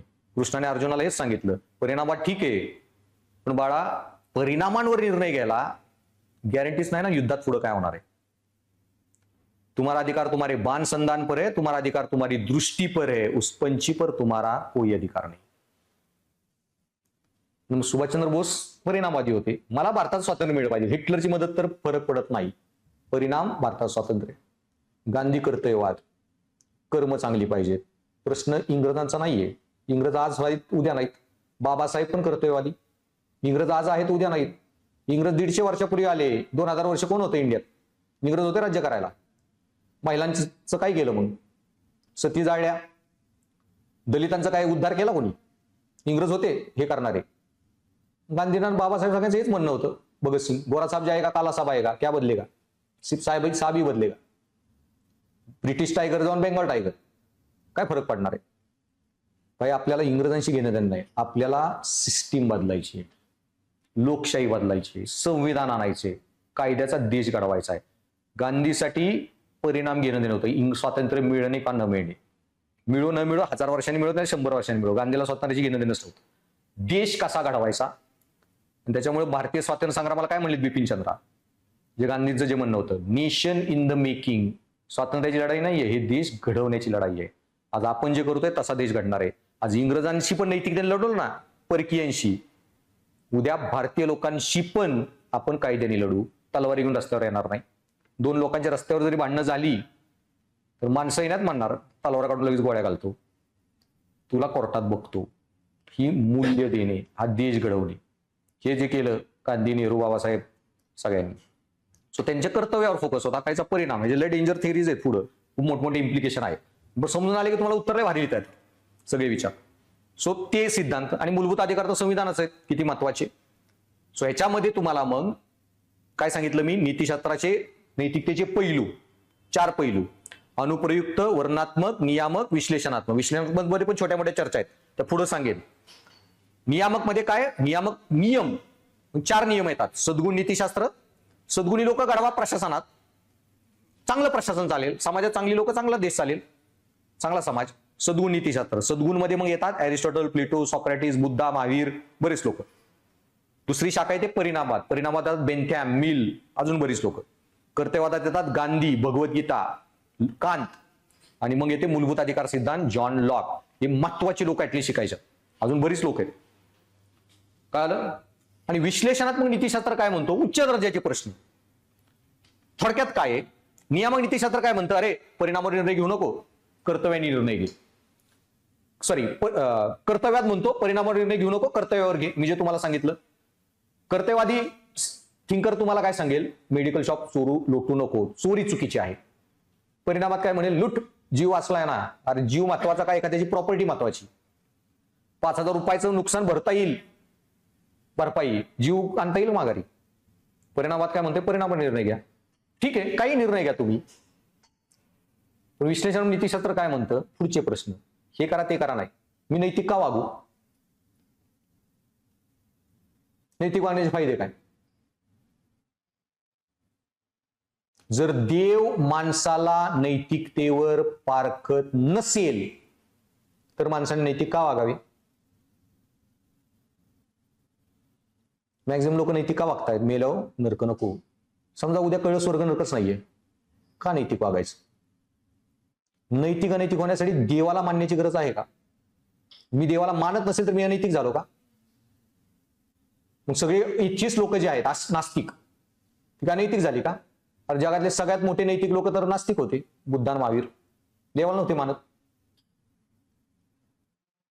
मग देवाला मानण्याची गरज आहे का? हे उच्च दर्जाचे प्रश्न म्हणजे काय? विश्लेषणात्मक नीतिशास्त्र. त्या सगळ्या ओपन एंडेड चर्चा अशा. नैतिक का वागावे? नैतिक वागण्याचे काय फायदे आहेत का? फायदे आहेत म्हणून वागायचं का एखादी गोष्ट नैतिकच आहे म्हणून वागायची? खूप डीप आहे त्याच्या चर्चा. जस्ट सांगायला तुम्हाला ब्रेन टीजर अजून एक. कृष्ण जे लढले ना, सॉरी भगवद्गीता हे केली, त्या अर्जुन म्हणतो मी का कर्म करू, एवढी पाप का करू, एवढा विध्वंस का करू, मला योग्य वाटना, फायदे नुकसान सगळं तो विचार करायला लागला. कृष्णजी म्हणले जय पराजय, मान अपमान, मृत्यू मृत्यू सगळे विसरतो. कृष्ण काय म्हणले, तू काय घेऊन बसलाय, तुझी बायको नाही, घरातली लोक वगैरे, तुला युद्ध करायचंय, मी त्रिलोकचा स्वामी, मी सृष्टी निर्माण केली, ज्या माणसाने सृष्टी निर्माण केली त्यासाठी युद्ध करणं किती फालतू कर्म आहे. कर्म करायची लेवल पण नाहीये गोष्ट. तरी पण मी तू म्हणला म्हणून सारथी बनून माझं काम करतोय. कर्मातून देवांना पण मुक्ती नाही. मग मी सारथी असून पण काम करतोय ना माझं, मला काय फायदा तोटा? लढाई जिंकलं कोण, हारलं कोण? हे तर कर्म माझ्या करण्याच्या लायकीचं पण नाही. तरी पण मी करतोय. फायदा तोटा असो नसो, नैतिक वागाच, कारण ते नैतिक आहे. That's it. एखाद्या गोष्टीतून फायदा येतो म्हणून करत असताना ती नैतिकताच नाही. ती गोष्टच बरोबर आहे म्हणून करता, तीच नैतिकता. सो नॉनव्हेज ह्याच्यासाठी खात नाही की मला देव नरकात पाठवेल. नॉनव्हेज ह्याच्यासाठी खाऊ नका, बाई प्राण्याचा जीव घेणं चुकीचं आहे. मी एखादा जीवच नाही घेतला पाहिजे, ही खरी नैतिकता. तो हे उच्च दर्जाचे प्रश्न. मी नैतिक का वागू? नैतिक वागण्याचे काय फायदे आहेत का? फायदे तर नको वागू का? नैतिकता देवाकडून येते का? देवाला मानत नसेल तर मी अनैतिक झालो का? हे सगळे म्हणजे तुमचे विश्लेषणात्मक नीतिशास्त्र. आणि हा जो पहिला टॉपिक आहे ना सिलेबसचा, हा सगळा म्हणजे त्या विश्लेषणात्मक मधल्या चर्चा आहेत थोड्याफार. मग हा टॉपिक आहे सी, नैतिकतेमध्ये योग्य काय अयोग्य काय. नैतिकतेत योग्य अयोग्य काय? नियामक नीतिशास्त्र. नैतिकच का वागू? उच्च दर्जाचे प्रश्न म्हणजे काय? विश्लेषणात्मक. सो नैतिकतेत हे नको वागूया, नैतिक आहे. चोरी करू नका, नैतिक आहे. ठीक आहे, नियम झाला. पण भाई त्याच्या अगोदर उच्च दर्जाचा प्रश्न म्हणजे काय? नैतिकता आपण कुठून शिकतो? ठीक आहे, नैतिक अनैतिक पुढची गोष्ट झाली ना. नैतिकता शिकू शकतो का? नैतिक विकास होऊ शकतो का? हे प्रश्न पहिले महत्वाचे. नैतिकता शिकवता येते का? शिकवताच नाही आले तर नैतिक अनैतिक चर्चा करून फायदा काय? सो नैतिकता शिकवू शकतो का? आणि हाच तुमचा पहिला टॉपिक आहे, नीतिशास्त्र आणि मानवी संवाद. नीतिशास्त्राचा विकास होतो कुठून? मानवी संवाद. कोणी जन्मजात नैतिकता घेऊन येत नाही. नैतिकता आपण कुठून शिकतो? समाजाकडून. नैतिकता बदलता येते का? हे सगळे जे चर्चा आहेत. सो मग पहिला टॉपिक आहे तुमचा, मानवी कृतीत नीतिमत्तेचे सार. नीतिमत्तेचे सार म्हणजे काय? की नीतिशास्त्र म्हणजे काय, नीतिमत्ता म्हणजे काय, नैतिक अनैतिक असल्या चर्चा. नीतिशास्त्र विषय काय, कुठून शिकतो, शिकवता येते का, समाज नीतीला बदलू शकतो का आपण, वाल्याचा मालविकी होऊ शकतो का, हे जे सगळे टॉपिक ह्या डिबेट म्हणजे नीतिमत्तेचे सार. देन निर्धारक. निर्धारक म्हणजे काय? की एखाद्या ठिकाणी नैतिकतेमध्ये निर्धारक म्हणजे की कुठली गोष्ट करताना निर्धारक, की तुमची कृती नैतिक अनैतिक कशी ठरवायची. निर्धारक. मगाशी काय सांगितलं? नैतिकता परिणामात असते एक निर्धारक, कृतीत असते एक निर्धारक. सो नियामक नीतिशास्त्र ह्याच्या चर्चा आहेत ना, ते म्हणजे नीतिशास्त्राचे निर्धारक. परिणाम पण विश्लेषणात्मक नीतिशास्त्राचा भाग येतो. नैतिकतेत मी नैतिक वागतो, पण परिणाम, फायदे काय मला? का वागू मी नैतिक? नैतिक वागण्याचे परिणाम काय, फायदे काय, तोटे काय? आता एक हिलेरियस नाटक आहे, तुम्ही नसेल बघितलं, कारण मी लहान असताना ते नाटक आलेलं, जादा कदाचित. महाभारतावर थोडं कॉमेडी नाटक बनवले त्यांनी, म्हणजे भारी नाटक होतं ते. तर त्याच्यात भीम कृष्णांना एक प्रश्न विचारतो की सत्याचा विजय, आपण म्हणतो ना शेवटी सत्याचा विजय होतो, तो प्रश्न उलटा करतो. तो कृष्ण म्हणतो सत्याचा विजय नेहमी शेवटीच का होतो? कौरव बघा, सगळा नालायकपणा करून आयुष्यभर राज्य केलं आणि म्हातारपणी 85-90 मध्ये मेली. हे सगळी म्हातारी वय होतं. अर्जुन बिर्जुन त्यांची काय त्याला म्हणतात, नातू पण लढली लढाईत. घटोत्कच, परत तो हे, म्हणजे त्यांची नातू जन्माला आलेली. आणि राजे कधी बनले? म्हातारपणी. आणि सगळे नालायकपणा करून दुर्योधन आयुष्यभर राज्य केलं. भाई मग नैतिकतेने वागू काय? नैतिक वागण्यानंतर जास्त वेदना भोगाव्या लागतात, जास्त दुःख आहे नैतिकतेत. नैतिक वागण्याचे बरेच तोटे आहेत. मग माणसाने नैतिक का वागावं?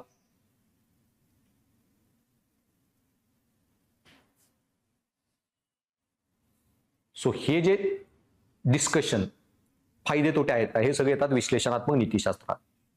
नैतिकता बदलली जाऊ शकते का? त्याच्यामध्ये जस्ट एक सांगायला स्टोरी, मग पुढल्या स्टोऱ्या सांगेन. अंगुलीमाल, बुद्धिझम मध्ये सगळ्यात भारी स्टोरी. काय होता अंगुलीमाल? कोण माहिती?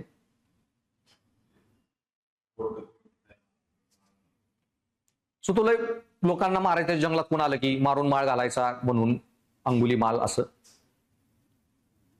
त्याचं असं होतं की जन्मापासून त्याला कधी समाजाकडून प्रेमच मिळालं नाही. नुसती घृणा, हिंसा, म्हणजे तिरस्कार, घृणा. आई वडिलांकडून प्रेम नाही, समाजाकडून नाही. तो सगळं वैतागून समाजाला निघून जंगलात गेला. माणसं आली की मर्डर, माझ्या जंगलात यायचं नाही कोणी. एक दिवशी एक माणूस मारला, ती बाई रडत आली बुद्धांकडं. बुद्धांनी आधीपासून ऐकले त्याचा हे विध्वंस किंवा हिंसा, आणि बुद्धा उठले, त्या जंगलात गेले चालत. बुद्ध आपल्या जंगलात चालले, हा बघतोय बाकी लोक जंगलात यायला भीची, माणूस असा चालत येतोय. त्याला वाटलं एवढा कसा निर्भयपणे येतोय, मागं कोण मिलिटरी आहे का मला पकडायला? बऱ्याच राज्यांनी अवॉर्ड ठेवलेले बुद्धांवर, सॉरी अंगुलीमालवर. म्हणून बऱ्याच वेळ बघितलं बुद्धा येतात, मागं कोण सैनिक नाही, काय नाही. बरं बुद्धांनी शरीरावर कपडे, त्याच्यात कुठलं काय हत्यार बित्यार ठेवलंय का? अंगावर कुठलं हत्यार पण नाही त्या माणसाच्या. त्याला कळलं नाही कसं काय येतोय चालत. मग पाक डीप जंगलात आल्यावर मारो ह्याला म्हणून मग बुद्धा एकदम डीप जंगलात गेले की कुऱ्हाड घेऊन धावून बुद्धावर मारायला गेला. सगळी माणसं जीव वाचला ओरडत पळायचे इकडं तिकडं धावत पळत. बुद्धा शांत, काही भीती नाही, काय नाही, काय नाही, एकदम स्थिर हसत त्याकडे बघत होते. त्याला कन्फ्युज झाला, रे काय प्रकार आहे? म्हणला तर बोलून मारू मग ह्या माणसाला. आणि विचारलं कोण आहे तू, माझ्या जंगलात का आला, कसं काय? बुद्धा म्हणाले की मी गौतम, लोक मला बुद्ध म्हणतात.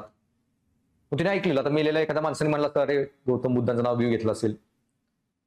मग तो म्हणलं आप वही हो क्या जिसे लोग भगवान बुद्ध बोलते? बुद्ध हसले.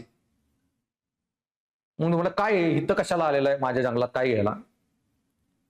बुद्धा एकदम प्रेमाने की चल बाळा, तुला घ्यायला आलोय, न्यायला आलोय वगैरे. जे बुद्धाचे आपण म्हणतो ना 3 पर्सनॅलिटीच्या बाजू, ज्या अजिंठामध्ये पेंटिंग आहेत, पद्मपाणी, वज्रपाणी आणि मंजुश्री. पद्मपाणी म्हणजे बुद्धाचं कमळ पकडलेला बुद्धा, की करुणाभाव. वज्रपाणी म्हणजे बुद्धाची शक्ती, आणि मंजुश्री म्हणजे बुद्धांची बुद्धी. ते बोधिसत्व म्हणतात 3.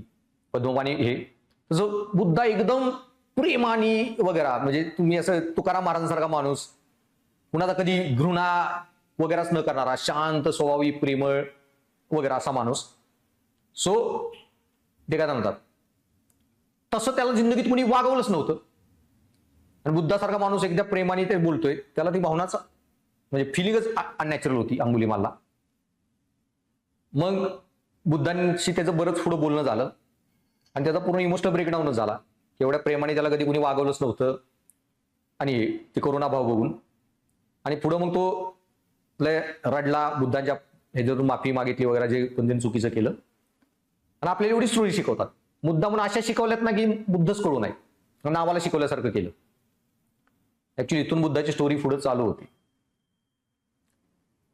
मग बुद्धा म्हणले चल आता माझ्या बरोबर, माझा शिष्य बनून राहा, मॉन्क बन.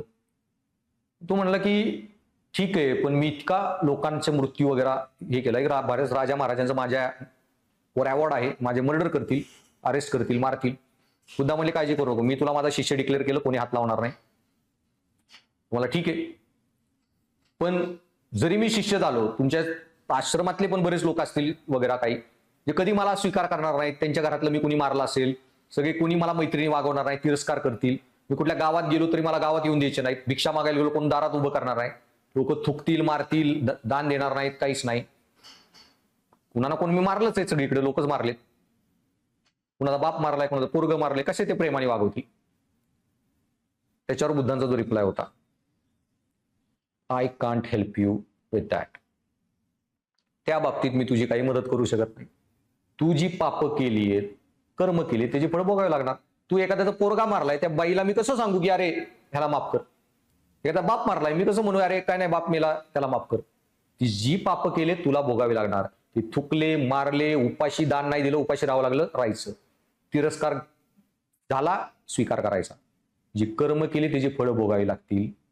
माझ्याबरोबर आलोय फक्त एवढंच शिकवेन तुला, हिथून पुढं तुझ्यापासून वाईट कर्म कसं होणार नाही. स्वतःचे इव्हिल इम्पल्सेस कसे रोखायचे, फक्त मी एवढं तुला शिकवू शकतो.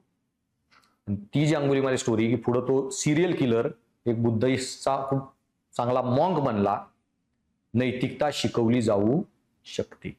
सो नैतिकता शिकवता येते का वगैरे हे जे सगळे नैतिकते योग नैतिक अनैतिक ठरवायचे निर्धारक काय, हे नियामक नीतिशास्त्र सांगितलं ना, 4 निर्धारक: सद्गुण, परिणामवाद, कर्तव्यवाद वगैरे, आणि नैतिक का वागा न वागा असले हे जे प्रश्न.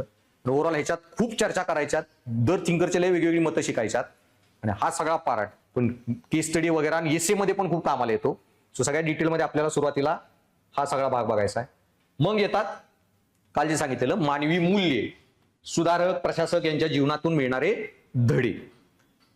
आता याच्यामध्ये मानवी मूल्ये आणि महान नेते सुधारक, त्याच्यामध्ये मग ऑलरेडी आपण जे शिकणारे 11-12 महत्वाचे, जे आधी शिकणारे नियामक नीतिशास्त्रात, हा टॉपिक आहे परत सेपरेटली नाही मी घेणार, की बुद्धा, महावीरा, हे जे आहेत Aristotle, Plato, Socrates, Kant, Bhagavad Gita, Gandhi वगैरे हे जे सगळे सांगितले ते, हे सोडून खूप आहेत अजून त्यांच्याबद्दल थोडीफार आयडिया देईन, पण ते तुम्हालाही जास्त वाचावे लागतील.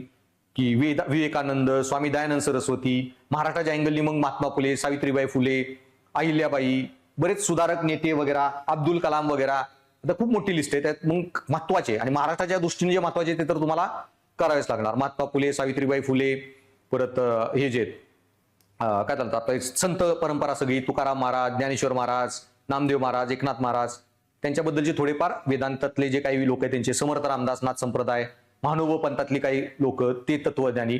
प्रशासनामध्ये मग ऍडमिनिस्ट्रेशनमध्ये आपले जे महत्वाचे सीएम बीएम लोक होती त्यांच्याबद्दल काय प्रश्न आला, प्रशासक वगैरे, ते तुम्हाला थोडंफार वाचावं लागणार. यशवंतराव चव्हाण वगैरे डायरेक्ट टिप पण लिहा विचारू शकतात. सो त्याची काय ओपन एंडेड लिस्ट आहे. त्याच्यानंतर पुढे काय टॉपिक,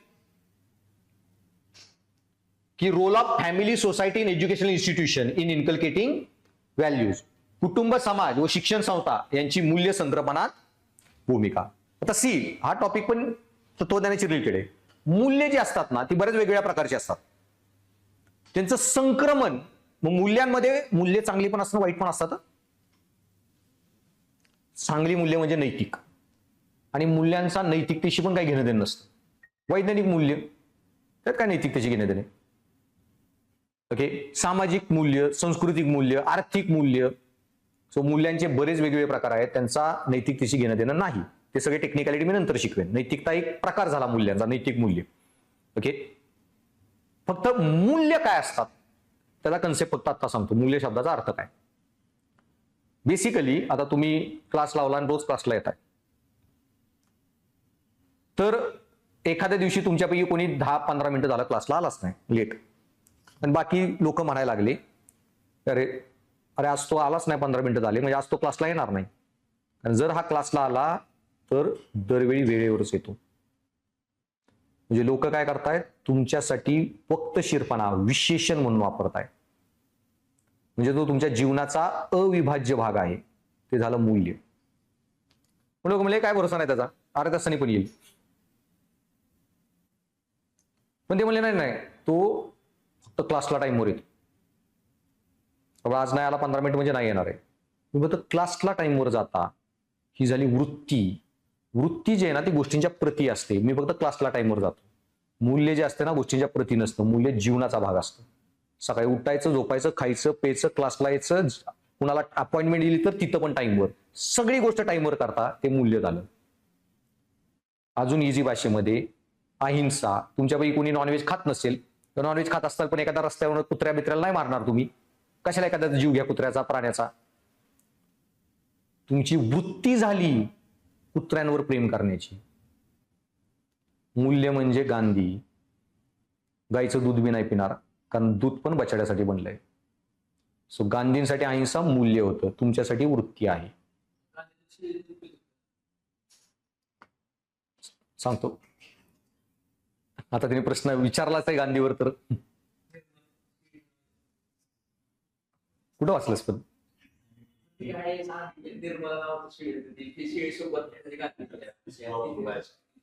सो हिस्ट्री काय ऑप्शनल आहे? हिस्ट्री ऑप्शनल मध्ये हे कशा शिकवलं तुला? काय सांगितलं पूर्ण सांग.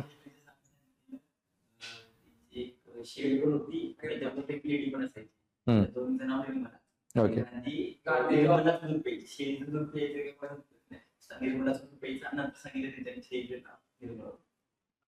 कोण मास्तर आहे हा? नाही नाव सांग मला पण तरी. काय होपलेस मास्तर आहे हा? सांगतो ना. अरे म्हणजे ठीक आहे ना, पण लाईक किती आहे का आपली गांधीवर जोक करायची?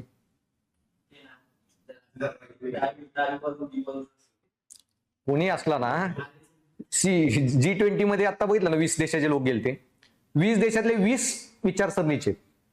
रशिया साम्यवादी, अमेरिका भांडवलवादी, सगळे 20 टोकाची आयडियोलॉजी लोक आहेत. शेवटी सगळीच्या सगळी एकाच माणसापुढे वागली. जगातला एकमेव माणूस आहे ज्याच्यात इतक्या वेगळ्या विचारसरणीचे लोक येऊन वाकू शकतात. एकमेव जागा अख्ख्या जगात. ट्रम्प कधी बी गेला ना लेनिनच्या, कार्ल मार्क्सच्या जेव्हा फुलं व्हायला, तिकडे सरकारच पडलं. आणि हे जी लेनिनवाली गँग आहे ना साम्यवादी, ती कुठल्या ऍडम स्मिथच्या ठिकाणी गेले ना, भांडवलवादाच्या ठिकाणी गोळ्या घालतात तिकडची साम्यवादी लोक, लाल फितीवाले, लाल बटव्यावाले. कळेल तुम्हाला गांधी काय होता, का राष्ट्रपिता. पॉईंट एवढा जातात, तू विचारलेस तर. सो गांधी गाईचं बी दूध प्यायचे नाही. 42च्या आसपास त्यांना लय प्रोटीन डिफिशियन्सीमुळे आजार झाला. असा आजार की बरंच होऊ शकत नाही जर प्रोटीन वगैरे नाही खाल्लं, दूध वगैरे नाही घेतलं तर. गांधींनी तरी पण नाही पिलं. तेव्हा एका डॉक्टरनी अभ्यास करून गांधीला एक रिसर्च दिला की शेळीचं दूध प्या, कारण शेळी एवढं दूध प्रोड्यूस करते की ते दूध ज्या बछड्याला जे लागतं त्याच्यापेक्षा जास्त असतं. गाईचं दूध कसं करतो आपण, बछड्याला लांब ठेवतो ना बांधून, फक्त त्याला शेजारी बांधून ठेवायचं. काय काय विकृत किती करतात गोष्टी, की ते पिल्लू मारायचं, त्याचा ते हे करायचा,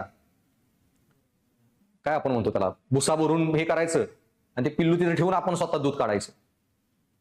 सो गांधी की बाई ते दूध बछड्यासाठी, माझ्यासाठी नाही बनलं, प्यायचे नाहीत, पण बाई शेळीचं इतकं दूध आहे की ती बछड्याला पुरून उरतं. सो तुम्ही हिंसा कुठली करत नाही. आणि ते गेल्यावर गांधी शेळीचं दूध प्यायला लागले. आणि त्याच्यानंतर आला 1942चा क्विट इंडिया मुवमेंट, आणि ती लॉन्च करायला गांधी आले पुण्याच्या रेल्वे स्टेशनवर. कस्तुरबा गांधी बाकी सगळी गँग. गांधी आता लय लार्जर दॅन लाईफ होते. टाइम्स मॅगझिनच्या 1930 टाइम्स मॅगझिनच्या फ्रंट पेजवर गांधीचा फोटो होता, मॅन ऑफ द इयर म्हणून. PMBM काय राऊंड टेबल कॉन्फरन्सला सगळ्या त्यांचा कॅबिनेट गांधी पुढे बसलेली. सो आता गांधीला असंही अरेस्ट करू शकत नाही, म्हणून मग तिथं आले IAS IPS पुण्यातला. त्या गांधीला क्विट इंडिया काय करणार असेल तर आगा खान पॅलेसमध्ये हाऊस अरेस्टमध्ये ठेवा. मग त्यांनी येऊन गांधीला विचारलं की Mister Gandhi, what do you intend to speak, काय बोलणार आहात सभेत? गांधींनी आपलं विमसिकल उत्तर दिलं. गांधी म्हणाले, I intend to speak on benefit of goat milk to human health. शेळीच्या दुधाचे आरोग्यास फायदे याच्यावर बोलणार आहे, आणि जर वेळ मिळाला तर क्विट इंडिया मुवमेंट बद्दल बोलणार आहे. मग तुम्हाला I am sorry Mister Gandhi, I have to arrest you, आणि आगा खान पॅलेसवर घेऊन जाणार तुम्हाला. मग तो कस्तुरबाजींना कशाला जेलमध्ये, तिथं म्हणजे हाऊस अरेस्टला. मग तो कस्तुरबाजींना म्हणला की तुमच्यासाठी दुसरी सोय केली, पुण्याचा कमिशनर. मग कस्तुरबाजी म्हणल्या की in absence of my husband I intend to speak on benefit of goat milk to human health, आणि time permits on question of India's independence. मला तुम्ही बी चला. मग पुढे आले त्यांचा PA महादेव देसाई, त्यांनी बी सेम वाक्य. हळूहळू बाकीचे सगळे कार्यकर्ते सेम वाक्य, सगळी आगा खान पॅलेसला. सो ही स्टोरी होती शेळीच्या दुधाची. सो गांधीसाठी अहिंसा, माय लाईफ इज माय मेसेज, ते झालं मूल्य. सो तुम्ही एखाद्या माणसाचं जेव्हा नाव घेताना आणि तुम्हाला त्याच्याबद्दल एखादं विशेषण आठवलं तर ते त्याचं मूल्य. बुद्धा म्हणलं की बुद्धत्व, आंबेडकर म्हणलं की न्याय. हे मूल्य जर एखाद्या माणसाबद्दल विशेषण आठवलं ना, म्हणजे त्यांनी तसं जीवन जगलं की त्यांच्या नावाशी ती गोष्ट जोडली गेली तरच ती बनते मूल्य. कळालं? आता मग ही मूल्य वेगवेगळ्या प्रकारची असू शकतात, धार्मिक, अधार्मिक, वैज्ञानिक किंवा नैतिक. पण कुठल्याही प्रकारची मूल्य तुम्ही कुठून शिकता? समाज, शैक्षणिक संस्था आणि कुटुंब वगैरे. पण मी काय सांगितले, तीनच गोष्टी आहेत. मी क्लासमध्ये 15-20 ह्याला म्हणतात सामाजिकीकरण करणारे घटक, सोशलायझिंग एजंट्स, ज्यांची भूमिका शिकवणार आहे. त्याच्यामध्ये मग काय सांगतात, सामाजिकरणामध्ये एकतर तुमची बायोलॉजी पण येते मूल्यांमध्ये. मूल्य शिकायला पण बायोलॉजी लागते. ज्याच्याकडे बुद्धीच नाही ना तो मूल्य शिकू शकत नाही. IQच नाही. ऑटिझम, डाऊन सिंड्रोमची मुलं आहेत, ओके, ते कधीच नैतिकता वगैरे कुठल्याच गोष्टी शिकू शकत नाही. जर बुद्धीचा विकास नाही झाला, तुम्हाला बुद्धी लागते थोडीफार. कुटुंब, आई वडील, त्यांच्याकडून शिकतो बरीच मूल्य. एक नवऱ्याने बायकोशी कसं वागावं आणि बायकोने नवऱ्याशी कसं वागावं तुम्हाला कोणी ट्रेनिंग देतं काय? कुठली पुस्तक वाचून शिकता तुम्ही लग्नाच्या आधी. लहानपणापासून माझे वडील माझ्या आईशी कसे वागले, आई कशी वडिलांशी वागली. अनुकरणात्मक शिक्षण, त्याच्यामध्ये मूल्य शिक्षणाच्या वेगळ्या पद्धती आहेत. त्याला म्हणतात अनुकरणात्मक शिक्षण, इमिटेशन लर्निंग. ते शिकवेन पुढे. तसं मग तुमचं इथं मित्रमंडळी, त्यांचा प्रभाव, सामाजिक माध्यमे, पिक्चर कुठले वागता, तंत्रज्ञान, पुस्तकं कुठले वाचता, रोल मॉडेल, आदर्श व्यक्तिमत्व कोण, समाज, संस्कृती, धर्म, संविधान, कायदे, प्रशासन, भौगोलिक परिस्थिती. अरे हिंदू धर्म जर तिकडं जन्माला आला असता, मे बी युरोप वगैरे, खायलाच काय नाही, मिडल ईस्ट, शेतीच होऊ शकत नाही, नॉनव्हेज खावंच लागणार आहे. भौगोलिक परिस्थिती पण तुमची मूल्य ठरवतं. इंडियामध्ये खूप व्हेजिटेरियन अवेलेबल आहे, तिकडं नाहीच तर करणार काय, नॉनव्हेज खावंच लागेल. तिकडे एवढी थंडी, शेतीच होऊ शकत नाही, बर्फात फक्त मासेच आहेत खायला. भौगोलिक परिस्थिती, आर्थिक परिस्थिती. एखाद्या कंपनीत काम करताय, टाटा वगैरे, Tata code of conduct, Maharashtra सरकारसाठी काम करताय, Maharashtra civil service code of conduct rule, हे सगळे जे कंडक्ट रूल्स आहेत त्या संस्थेत काम करताय, संस्था पण तुमची नीतिमूल्य ठरवणार आहे. तर असे 20-22 घटक आपल्याला बघायचे डिटेलमध्ये. तंत्रज्ञान, ते मूल्य ठरवतंय तुमचं. सो तेव्हा सांगेन, सो नुसतं सिलेबसच्या अँगलनी जायचं नाही. त्यावेळी मी तुम्हाला बऱ्याच ह्या सगळ्यांचे प्रभाव आणि उत्तरात ते लिहिचे, ते जास्त प्रभावी आहेत नीतिमूल्य शेप करायला. मग येतं तुमचं वृत्ती चॅप्टर, जे मूल्य आणि वृत्ती मी याच्यासाठी सांगितला फरक, की वृत्ती. आणि वृत्तीमध्ये काय आहे, की वृत्तीच्या सामग्री, रचना, कार्य, वृत्तींचा प्रभाव आणि वृत्तींचा विचार आणि वर्तन याच्याशी संबंध. सो वृत्तीची सामग्री, रचना, कार्य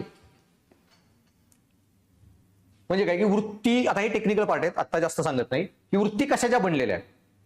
तर वृत्ती जे असते ना, त्याच्यामध्ये एक थिअरी येते ABC model, affection, behaviour, cognition. So वृत्तीमध्ये 3 गोष्टी येतात. अफेक्शन म्हणजे भावना, कॉग्निशन म्हणजे विचार, आणि बिहेवियरल टेंडन्सी, वर्तन करण्याची प्रवृत्ती. आणि या तिन्ही गोष्टी एकत्र बनवतात तुमच्या वृत्ती. सो बेसिकली वृत्ती म्हणजे काय, तर विद्यापालन. मी काय सांगितलं, वृत्ती कशाच्या गोष्टींच्या प्रती असतात, मूल्य ही जीवनाचा भाग असतात. सो मला विद्यापालन आवडते. वृत्ती, तो वृत्तीचे 3 घटक काय, विद्यापालनचा पिक्चर बघितला, कहाणी बिहानी, खतरनाक acting, she is the best actor, actress, विचार, कॉग्निशन, तिचे फोटो बिटो बघितला, तिची ऍक्टिंग बघितली, फील्स गुड, भावना, तिचा कुठला पिक्चर आला बघायला जाणारच, वर्तन करण्याची प्रवृत्ती. 3 एकत्र बनली वृत्ती. तसं वृत्तीचा कार्य, आपण वृत्ती का विकसित करतो, त्याची 4 कार्य आहेत. थोडा टेक्निकल पार्ट आहे, ते नंतर सांगेन. उपयुक्ततावादी कार्य, देन तुमचं ज्ञानात्मक कार्य, स्व अभिव्यक्ती कार्य आणि अहरक्षण कार्य. So utilitarian function, knowledge function, self expressive function, ego defensive.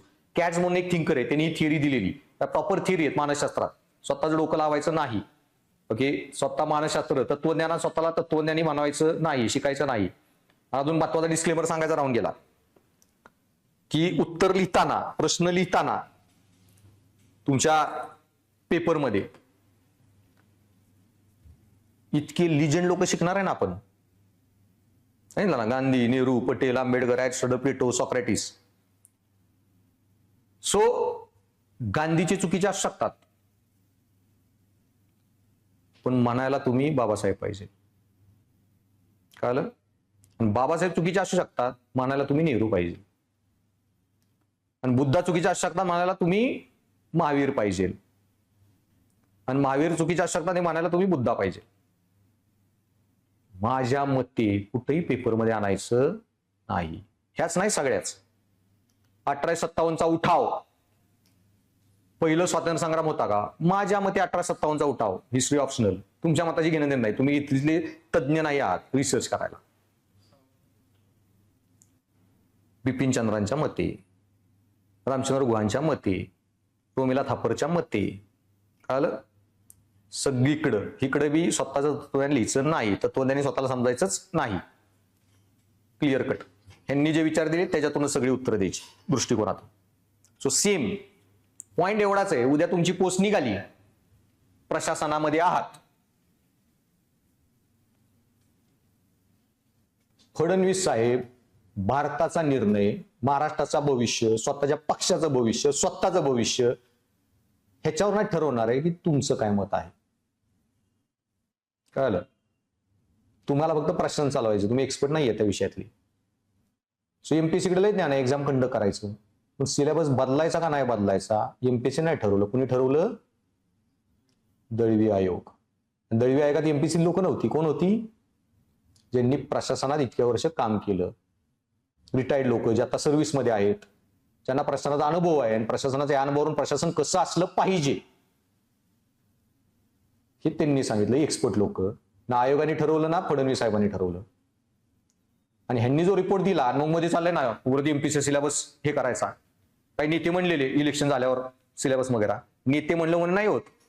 पार्लमेंटमध्ये तुम्हाला बिल पास करावं लागेल विधानसभेत, हा सिलेबस का नको म्हणून.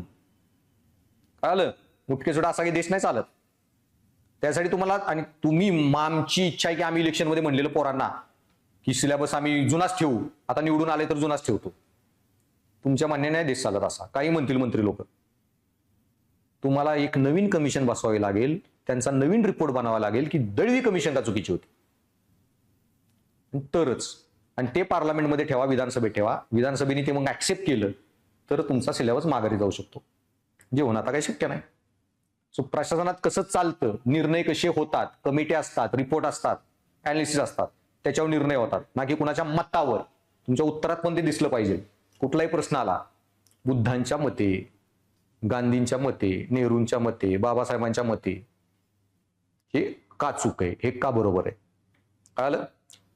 सेम. सो वृत्तींचं कार्य थिअरी आहे पूर्ण. कॅट्सच्या मते वृत्तींचे हे 4 कार्य आहेत.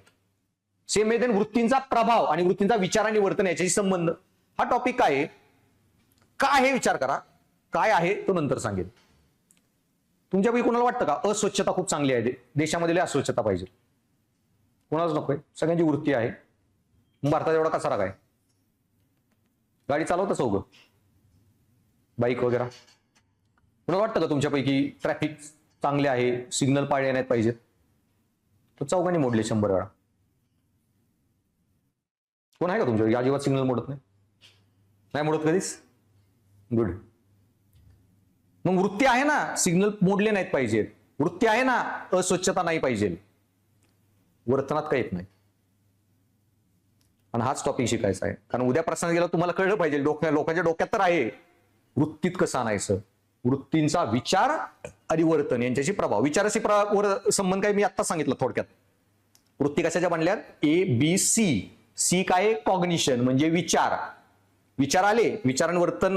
वृत्तीचा विचार काय आहे? एक भाग आहे, घटक आहे. विचारांना जोडल्या भावना, आणि विचारांना जोडलं तिसरा घटक आहे वर्तनाबद्दलची प्रवृत्ती. ऍक्च्युअल वर्तन नाहीये ते. वृत्तीमध्ये विचार आहे, भावना आहे, वर्तनाची प्रवृत्ती आहे. ती प्रवृत्ती वर्तनात आली पाहिजे. ती एका येत नाही, त्याच्या प्रॉपर थिअरी आहेत. आणि विषय एवढाच आहे. सगळ्यांना माहिती आहे ना, सिगरेट ओढणे कॅन्सर होऊ शकतो. फोटो बी दिसतात सिगरेट पाकिटवर, तरी का ओढतात? वृत्ती तर आहे, अरे चुकीचं आहे, नाही पिलं पाहिजे, सगळी शाणी लोक आहेत, तरी का ओढतात? वृत्ती असून वर्तनात काय येत नाही? दुसऱ्याचा फोटो बघून नाही ना फरक पडत, एवढा फील नाहीये त्याच्यात. सगळ्या सिगरेट ओढणाऱ्यांना एकदाच एकच काम करायचं. Tata cancer research hospital, Mangeshkar hospital, तिथं जे आयसीयू मध्ये लोक आहेत ना, आणि वाटच बघतात 1-2 दिवसांनी खपण्याची, टर्मिनल येईल, कॅन्सरची लास्ट स्टेजमध्ये आहेत, तिथं पाठवायची सगळी लोक. कशाला? भेटा त्यांना, एक दिवस तिथं ड्युटी करायची, चर्चा करा त्यांच्याशी. कसे सुट्टे मारत होते आणि असे कसे मारतायत. आता जो अनुभव येईल ना, सिगरेट ज्यादा सुटणार. तो तुमची वृत्ती निर्माण कुठून झाली आहे, ती किती स्ट्रॉंग आहे, बरेच घटक येतात. त्याचा वर्तनाशी संबंध, प्रॉपर थिअरीज आहेत त्याच्यात पण 8-10 ते शिकवेन पॉइंटर्स. आणि मग त्यांनी काय सांगितले, वृत्तीचे प्रकार त्यांनी 2 सांगितले, नैतिक वृत्ती आणि राजकीय वृत्ती. आणि मी काय सांगितलं, वृत्ती गोष्टी संदर्भात असते. वृत्ती तुमचं मूल्य बनू शकते जीवनाचं. वृत्ती मूल्य सेमच आहेत, फक्त वृत्ती कशाची प्रती आहे. मी नॉनव्हेज खात नाही, अहिंसावादी माझी वृत्ती झाली नॉनव्हेज प्रती. गांधीची प्रत्येक गोष्टीत गांधीसाठी अहिंसा मूल्य होतं. तसं वृत्तींचे बरेच प्रकार आहेत. इथं 2च दिले सिलेबसमध्ये, मी 13 शिकवेन तुम्हाला.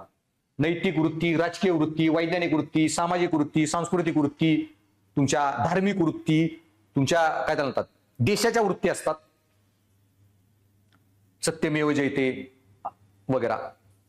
सो नागरी वृत्ती, एक नागरिक म्हणून देशाचा तुम्ही कसे वागले पाहिजे, नागरी वृत्ती. बऱ्याच प्रकारच्या वृत्ती आहेत. 13 एक सिलेबसमध्ये दिल्याच नाही, त्यांनी 2च दिल्यात. ओके, ह्या 2 तर डिटेलमध्ये शिकायच्या. नैतिक वृत्ती कुठल्या, ज्या आधी शिकणार आहे आपण तत्वज्ञानाच्या भागात.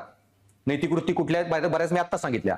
सद्गुण, करुणा, अहिंसा वगैरे. परिणामवादी नैतिक वृत्ती, कर्तव्यवादी नैतिक वृत्ती, मूलभूत अधिकाराची नैतिक वृत्ती, हे सगळ्या पण तुमच्या काय येतात नैतिक वृत्ती. दुसरं काय तुमचं राजकीय वृत्ती. राजकीय वृत्ती थोडा पॉलिटिक्सचा पार्ट आहे, पण शिकवेन मी. साम्यवाद, समाजवाद, तुमचं हे ना भांडवलवाद, डावे उजवे, हे सगळे जे आयडिओलॉजी आहेत ना, पर्यावरणवाद, या सगळ्या येतात तुमच्या राजकीय वृत्ती. 5-6 आहेत, त्या क्लासमध्ये पूर्ण शिकून टाकायच्या. मग येते तुमचा सामाजिक प्रभाव आणि अनुनय. काल बेसिक आयडिया दिली ती. सामाजिक प्रभावात 7 प्रक्रिया येतात. सहकृती प्रभाव, प्रेषक प्रभाव. प्रेषक प्रभाव मी काल थोडक्यात मेन्शन केला तुम्हाला, की रस्त्याने चाललाय, ऍक्सिडेंट झालाय, तुम्ही एकटेच माणूस आहात ना, तुम्ही थांबून मदत करणार, पण 10-12 माणसं ऑलरेडी उभी आहेत, थांबणार, बघणार, निघून जाणार. दुसरे लोक ती कृती बघतायत. प्रेषक. तुमच्या वर्तनावर जो परिणाम झाला त्याला म्हणतात सामाजिक प्रभाव. काल लिफ्टचा जो व्हिडिओ दाखवलेला, सगळे लिफ्टमध्ये उलट तोंड करून थांबले, प्रभाव पडला. कुणी काय सांगितलं नाही तरी पण प्रभाव पडला.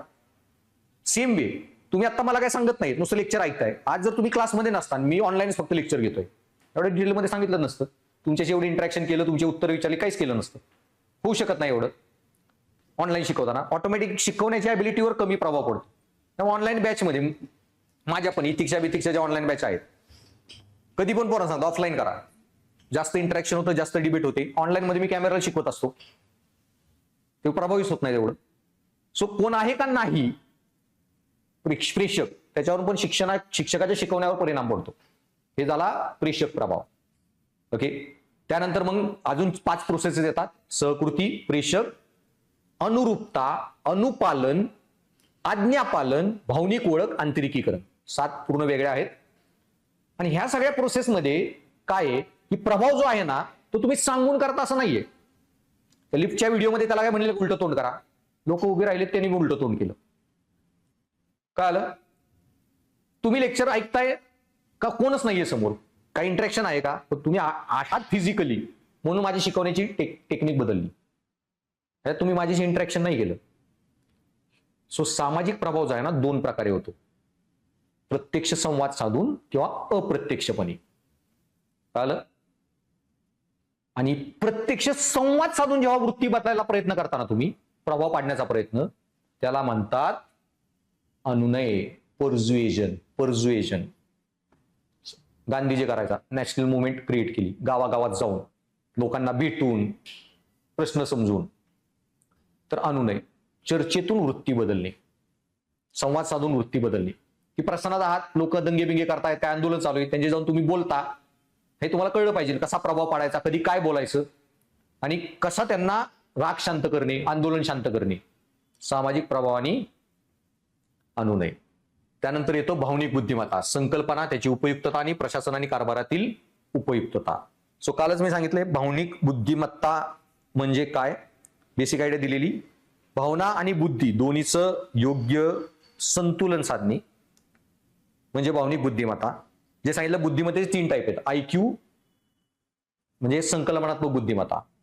दुसरं प्रॅक्टिकल इंटेलिजन्स, ज्याला म्हणतो व्यावहारिक बुद्धिमत्ता, गॅरेज मेकॅनिक, प्लंबर वगैरेकडे जे असते. तिसरी आहे सामाजिक बुद्धिमत्ता. आणि समाजात चांगला घटक बनायला मी काय सांगितलं, सगळ्यात पहिल्यांदा महत्वाची गोष्ट काय, भावनांवर नियंत्रण तुमच्या पाहिजे. त्याच्यात अरिस्टॉटलचं एक वाक्य पुढे शिकवेन की भावनिक बुद्धिमत्तेत खूप भारी भाषेत त्यांनी सांगितलेली की एनीवन कॅन बिकम अँग्री, कोणालाही राग येऊ शकतो. एनीवन कॅन बिकम अँग्री, कोणाला राग येऊ शकतो. But to be angry with right person in right amount in right situation in right manner, that is not easy. योग्य माणसावर योग्य वेळी योग्य प्रमाणात योग्य कारणासाठी राग येणे ते फार अवघड आहे. आणि हे ज्याला जमतं तो खरा सद्गुणी. सो कधी काय बोलावं न बोलावं हे कळणं म्हणजे काय म्हणतात भावनिक बुद्धिमत्ता. त्याचं एक क्लासिक उदाहरण भावनिक बुद्धिमत्तेचं, गांधीच. सो क्रिप्स मिशन भारतात येणार होते आणि बुद्धिमत्तेचे पण करिझमॅटिक बुद्धिमत्ता ज्याला म्हणतात, खूप हाय लेवल असते ज्या लोकांकडे. करिझमा म्हणजे भयानक हाय लेवल आहे. बुद्धिमत्तेत तुम्ही काय करताय, लोकांवर प्रभाव टाकताय, लोकांना आपली मतं पटवून देताय. ही जी सगळ्यात उच्च पातळी म्हणजे म्हणतात करिश्माई भावनिक बुद्धिमत्ता. भारतात 3-4-5 लोक तशी होती, शिवाजी महाराज, गांधी, बाबासाहेब. शिवाजी महाराज जस्ट लोकांना हे कन्व्हिन्स करायचं की तुमच्यासाठी मरायला पण तयार आहेत, पुढं मागं न बघता. शिवाजी महाराज एक सैनिक होते, रामजी पांगेरा, जळगाव बिळगाव साईडला तिकडे कुठेतरी होते. शिवाजी महाराजांना स्पाय डिपार्टमेंटकडून कळलं की मुघलांची 10,000ची फौज येते बरानपूर घाटातून. त्यांना लगेच कळवलं माहिती 1000 सैनिक आहेत, ह्या 2 किल्ल्यांवर अटॅक करणार आहे नॉर्थ मधल्या. नंदुरबारच्या आसपास काहीतरी 2 किल्ले होते तिकडं. त्यांना सांगितलं तुमचे सैनिक डिवाइड करा, अर्धे अर्धे दोन्ही किल्ल्यावर पाठवा, किल्ला हे करा, मजबूत करा. त्यांनी सैनिक अर्धे अर्धे केले आणि त्यांना सांगितलं तुम्ही अर्धे अर्धे जावा त्या किल्ल्यांवर. 200-250 लय होतील एक किल्ला टिकवायला. राहिलेले अर्धे सैनिक घेऊन माणूस डायरेक्ट बरानपुराकडे आणि 10,000च्या फौजेवरच डायरेक्ट अटॅक केला दुपारचा. आणि जोपर्यंत कापता येतात तेवढी मारली आणि मग निघून आले किल्ल्यांवर. ती लढाई बघून तो जो मुघलांचा सरदार होता, अजून महाराष्ट्रात एंट्री बी नाही केली, 10,000 सैनिक घेऊन आलोय तरी 400-500 मारून गेले 10,000 घुसून. पुढे गेल्यावर काय होईल तिथनच माघारी गेला. लोक तुमच्यासाठी विचारही करत नाहीत जिवंत राहीन का नाही. त्या लेवलला लोकांना इन्स्पायर करणे सर्वोच्च भावनिक बुद्धिमत्ता करिश्माई. गांधी करोडो लोकांना हे कन्व्हिन्स करायचंय की तुम्हाला कोणी मारतंय त्याला माघारी मारू नका. त्या दिवशी एखाद्या रस्त्यावर असं रोड रेज झाला, सिग्नलला मी उभा मागणं हॉर्न वाजवतोय, त्यानं बाचाबाच झाली, शिवी दिली, माझ्या हेल्मेटवर मारलं. राग आला, उतरलो, एकच टाकली जोरात, थोडं रक्तच निघलं त्याच्यात. राग नाही कंट्रोल. आता मला तो राग आणावर ब्रिटिश मरमर मारत होते लोकांना हे कन्व्हिन्स करायचं की उलट मारू नका, जेलमध्ये जा. का? पुढचा भारत घडवायचा आपल्याला, संविधानाचा भारत घडवायचा आहे. आणि हे लोक ऐकतात आणि करोडो लोक सीडीएम मध्ये आंदोलन करतात. हे लोकांना कन्व्हिन्स करणे प्रचंड भावनिक बुद्धिमत्ता. बाबासाहेब एवढ्या सगळ्या लोकांना एकत्र आणून सामाजिक न्यायाची एवढी मोठी चळवळ निर्माण करणे, त्या लेवलला लोकांना जोडणे की लोक तुम्हाला देव मानायला लागतात, प्रचंड भावनिक बुद्धिमत्ता. त्याचं गांधीचं उदाहरण आहे की कधी काय बोलावं. आता क्रिप्स भारतात आलेला, जॅपनीज चायना ऑक्युपाय करून भारताच्या बॉर्डरवर आलेले आणि अमेरिकन आणि चायनाने सांगितलं इंग्रजांना की बाई इंडियाची नीट मदत घ्या. इंडिया जर जपानच्या साईडने लढला संपलं वर्ल्ड वॉर 2. काय त्यांचं संविधान बिविधान स्वातंत्र्य ते निपटून टाका. आणि क्रिप्सला पाठवला. क्रिप्स आला आणि क्रिप्सला तिथून येताना सगळ्यांनी सांगितलेलं, जे भारतातून गेलेले गव्हर्नर जनरल वगैरे, तू कुठेही काही कर, कुणापुढं काही चर्चा कर, बोल वगैरे, गांधी पुढं तोंड समोरून उघड. Gandhi is India, India is Gandhi. काहीतरी मस्ती करून काहीतरी उलटच होऊन जायचं, एवढी वॉर्निंग दिली. तो एअरपोर्टला आला दिल्लीच्या, आणि त्यावेळी कोणच मोठा नेता नव्हता गांधीला रिसिव्ह करायला, सॉरी क्रिप्सला. आणि गांधीला दिल्लीत होते म्हणून सांगितलं गांधींना की तुम्ही जा रिसिव्ह करायला. गांधी गेले एअरपोर्टला रिसिव्ह करायला. क्रिप्स उतरला प्लेन मधून, सिगार तोंडात, थंडी होती, जानेवारी-डिसेंबरचा महिना, 3 piece blazer Bihar, hand gloves बिंडलोज सगळं सूट बूट घालून सिगरेट हे करत बॉडीगार्ड उतरले, तो उतरला. रॉयल फॅमिलीचा मेंबर होता लॉर्ड क्रिप्स. गांधी आपलं धोतर शॉल चप्पल फुलं बिले काय असतील दिली, वेलकम केलं. No thank you, no smile, nothing. एकदम तुच्छ नजरेने गांधीकडे बघून म्हणला, it seems you don't have enough clothes to wear. तुझ्याकडे घालायला बी कपडे दिसत नाहीत. आता मी स्वतः याला रिसिव्ह करायला आलोय, माझाच एवढा अपमान करतोय.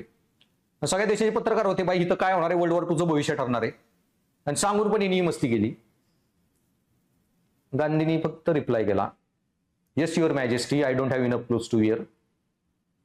खरंच माझ्याकडे जास्त कपडे नाहीत घालायला, because your queen looted them all.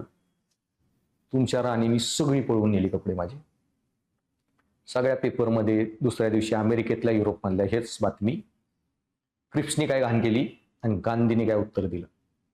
So कधी काय कसं बोलावं, सिस्टमॅटिक. तू माझा अपमान केला, मी तुझ्या सहित अख्ख्या एम्पायरचा आणि तुझ्या राणीचाही अपमान केला. सो बेसिकली दॅट इज भावनिक बुद्धिमत्ता.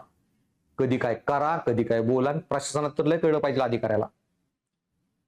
नाहीतर तुमचा एक गोष्ट, जरांगे पाटलांचं आंदोलन आहे ना, मला माहित पण होतं चालू आहे तेव्हा, म्हणजे एक आगाव IPS गेला तिथं आणि आंदोलन हटवायला लाठीचार्ज केला, काय अंतरवली सराटीत. आणि एवढी हे झालं, शांततेत चालू असताना मारामारी झाली आणि लाठीचार्ज केला. आणि पुढे जेवढं आंदोलन झालं, रिझर्वेशन आलं. तो खाली लाठीचार्ज नसता झाला तरी अजून नसतं काय झालं. एक प्रशासकीय अधिकारी आणि एवढी मोठी मुवमेंटच बनून गेली. एक लाठीचार्ज, नको तिथं जोर दाखवणे.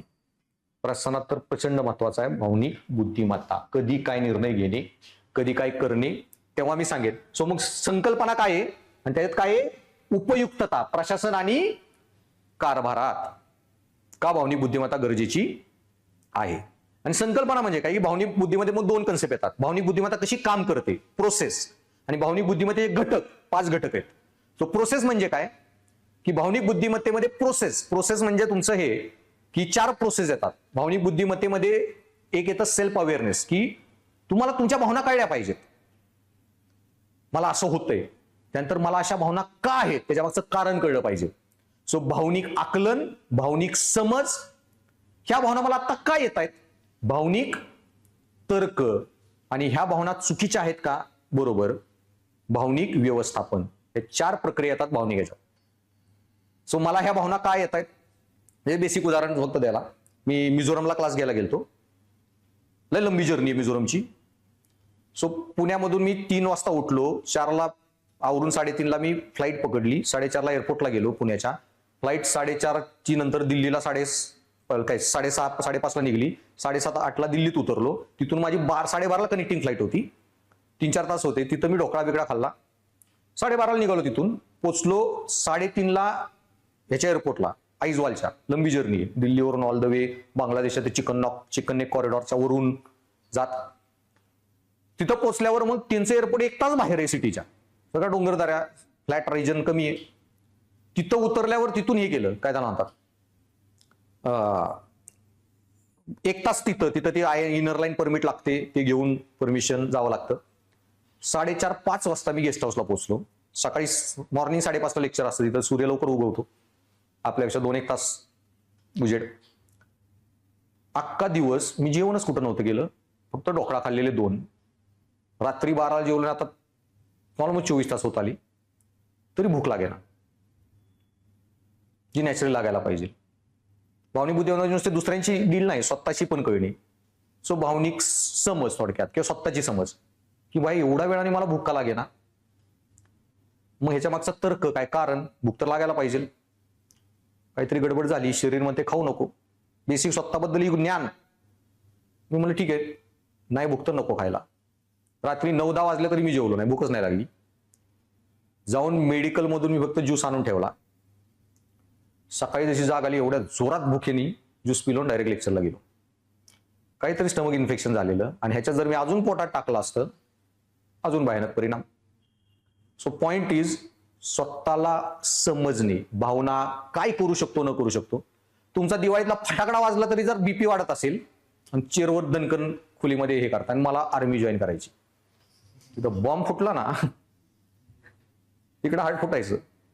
सो कुठली गोष्ट मी करू शकतो नाही करू शकत, भावनिक समज स्वतःबद्दलची, देन भावनिक म्हणजे आकलन, की हे का मला असं वाटतंय ह्या परिस्थितीत, भावना ह्याचा तर का कारण काय, मला ही भावना का जन्माला आल्या माझ्या मनात, भावनिक तर्क, ह्या परिस्थिती भावना गरजेच्या आहेत का, आणि तर्क झाल्यावर त्याच्यानुसार प्रक्रिया, भावना गरजेच्या असतील तर वाढवा, नसतील तर दाबा, ही प्रक्रिया म्हणजे भावनिक बुद्धिमत्ता. पुढे तिची लय उदाहरण देईन प्रशासनच्या अँगलनी बाकी सगळी. आणि त्याच्यात संकल्पनेत अजून एक कन्सेप्ट येतो, भावनिक बुद्धिमत्तेचे 5 घटक. मग 5 घटक येतात भावनिक बुद्धिमत्तेत. हे 5 घटक म्हणजे तुमचे सहवेदना, एम्पॅथी. आता त्याच्यात पण बघा निम्म्या लोकांना टर्मचा पण अर्थ माहित नाही. 3 टर्म आहेत, सिंपती, एम्पॅथी, कंपॅशन, करुणा. सहानुभूती म्हणजे सिंपती, सहवेदना म्हणजे एम्पॅथी, आणि करुणा म्हणजे कंपॅशन. तर सहानुभूती म्हणजे काय, एखाद्याचा वडील गेला, अरे वाईट झालं बरं का तुझ्याबद्दल, हे झालं सहानुभूती. सहवेदना म्हणजे त्याची भावना फील करणे, अरे माझे वडील गेले तर मला काय वाटेल, मग त्याला आता काय वाटत असेल हे फील करणे, ही झाली सहवेदना. कंपॅशन, करुणा, आता दुःख तर समजलं त्याचं, ते दुःख हटवण्यासाठी तुम्ही काही ऍक्शन घेता, ते झाला करुणा भाव. सो गांधी गेले आफ्रिकेला, रेल्वेतून लात मारून बाहेर काढलं, फर्स्ट क्लासचं तिकीट, लॉयर आहे मी, ब्लंडरमध्ये ग्रॅज्युएशन केलेला, राजकोटच्या दिवानाचा पोरगा, प्रिन्सली सेटच्या, श्रीमंत घरातले गांधी, आणि फक्त तू काळ्या रंगाचा म्हणून लात मारून बाहेर काढलं, इतका अपमान झाला, लय राग आला. तिकीट असताना पण माझं हे झालं, आणि अक्कर रेल्वे स्टेशनवर बसून गांधीजी विचार करत होते की ह्या रागाचा बदला कसा घ्यायचा. त्याच्यात त्यांना ती सत्याग्रहाची टेक्निक जी आली की मी याचा मर्डर करेन, माझा प्रश्न सॉल्व्ह होईल. हा ऑर्गनाइज रेसिझम जे चाललंय त्याचं काय, मी हा प्रश्न इग्नोर केला ना, माझा ना कोणाचा सॉल्व्ह होणार आहे. सामाजिक प्रश्न आहे, पण माझ्याकडे शक्ती नाही, रिसोर्सेस नाहीत, ह्यांच्याकडे सगळी पॉवर आहे, कायदे आहेत, काय करू काय करून. त्याच्यात सत्याग्रहाची पहिल्यांदा आयडिया आली, त्यांनी तिथं आधी लय ट्राय केले, मग भारतात आले ते 15-20 वर्षांनी. त्यावेळी त्यांच्या डोक्यात अजून एक विचार आला, आज मला कोणतरी खालच्या दर्जाचा म्हणून जेव्हा वागवलं गेलं, मला एवढा राग आला किंवा एवढा अपमानित झालं, पण हजारो वर्ष माझे बापजादे हे जातीयवादामध्ये जे दलितांसोबत वागत आहेत त्यांना काय वाटत असेल, आणि त्याच्यामुळे मी जेव्हा भारतात जाईन किंवा तिथं आफ्रिकेमध्ये, की इंग्रजांनी केलं ते चूक, पण आम्ही जे करू ते बरोबर, नैतिकता सांगितलं ना.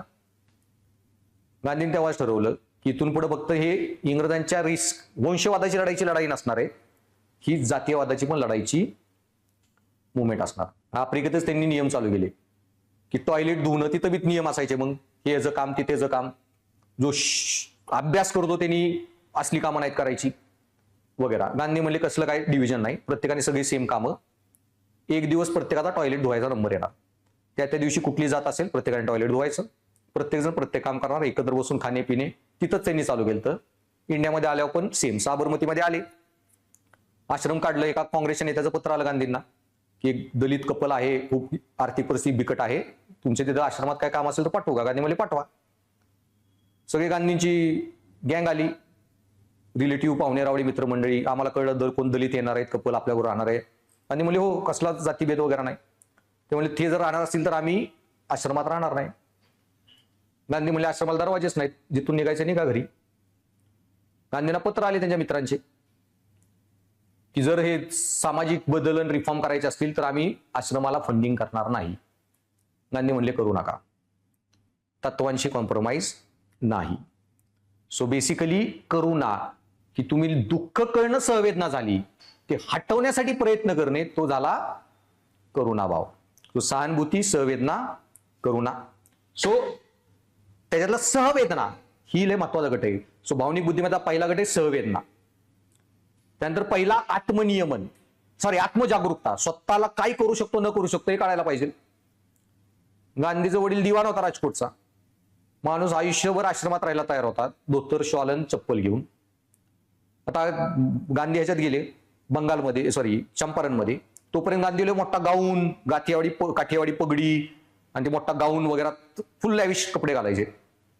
साबरमतीला एक बाई होती, लय घाण साडी घातलेली तिने, कस्तुराजींना म्हणले तिला विचारा बाई स्वच्छ का राहत नाही जरा धुवून भिवून माणसासारखं. कस्तुराजी गेल्या विचारले, गांधीने येऊन सांगितलं. शॉक ऑफ कॉन्शियन्स जे म्हणतो ना, गांधींना बसला. तिचं एकच वाक्य होतं, मेरे पास एक ही साडी है, इसको धुऊंगी तो पहनूंगी क्या. साडीच नाही दुसरी, इथला धुवून घालू काय. ही इंग्रजांनी लुटलेली लोक होती. आणि गांधी पहिला माणूस होता काँग्रेस बनलेली 86ला. 1916-30 वर्षांनी पहिला माणूस जो या माणसाकडे गेला, गोरगरिबांकडे. गांधीच्यामुळेच मास मुवमेंट का झाली. एक पहिला मास लीडर इंडियाचा फक्त गांधी, नो अदर. करोडोकर रस्त्यावर फक्त गांधींनीच आणली. नॅशनल मुवमेंट खरी नॅशनल जी बनवली त्यावेळी गांधींनी शपथ घेतली, माझे लोक जे अफोर्ड करतात ना तेच खाणार, तेच पिणार, तसाच राहणार. त्यांनाही कपडे नाहीत ना तोपर्यंत मीही नाही घालणार. ते थर्ड क्लासने ट्रॅव्हल करतात, मीही करणार. ते जे खातात तेच खाणार. सो पहिलं ते करण्याची क्षमता ती तुमच्यात पाहिजे. स्वतःबद्दल कॉन्फिडन्स, आत्मजागरूकता, आत्मनियमन, स्वतःच्या भावनांवर कंट्रोल, भावनिक बुद्धिमत्ता महत्वाचा. आत्मजागरूकता, आत्मनियम, सहवेदना तिसरा घटक. चौथा येतो तुमचा त्याच्यानंतर की सामाजिक कौशल्य, कसं बोललं पाहिजे, कसं वागलं पाहिजे, कधी काय बोललं पाहिजे, हातभाव, वर्बल नॉन वर्बल सगळ्या. आणि त्याच्यानंतर येतं तुमची आत्मजागरूकता, ती करायची इच्छा पाहिजे. त्यासाठी म्हणतात आंतरिक प्रेरणा. You do what you like and you like what you do. आणि आंतरिक प्रेरणेमध्ये लिडरशिपमध्ये सगळी उदाहरण मी फक्त गांधी बाबासाहेबच देतो आणि शिवाजी महाराज. गांधींनी नेहरूला पीएम का बनवलं, काही कारण असेल. तुम्ही जेव्हा हा प्रश्न विचारता गांधींनी नेहरूला पीएम का बनवलं, म्हणजे त्या माणसाकडे एवढी वेट होतं, पहिला पीएम ठरवायचं तर माणूस हे बी म्हणला असता की पहिला पीएम मीच. तुम्ही कधी आला नेहरू पटेल, मी बनवली नॅशनल मुवमेंट.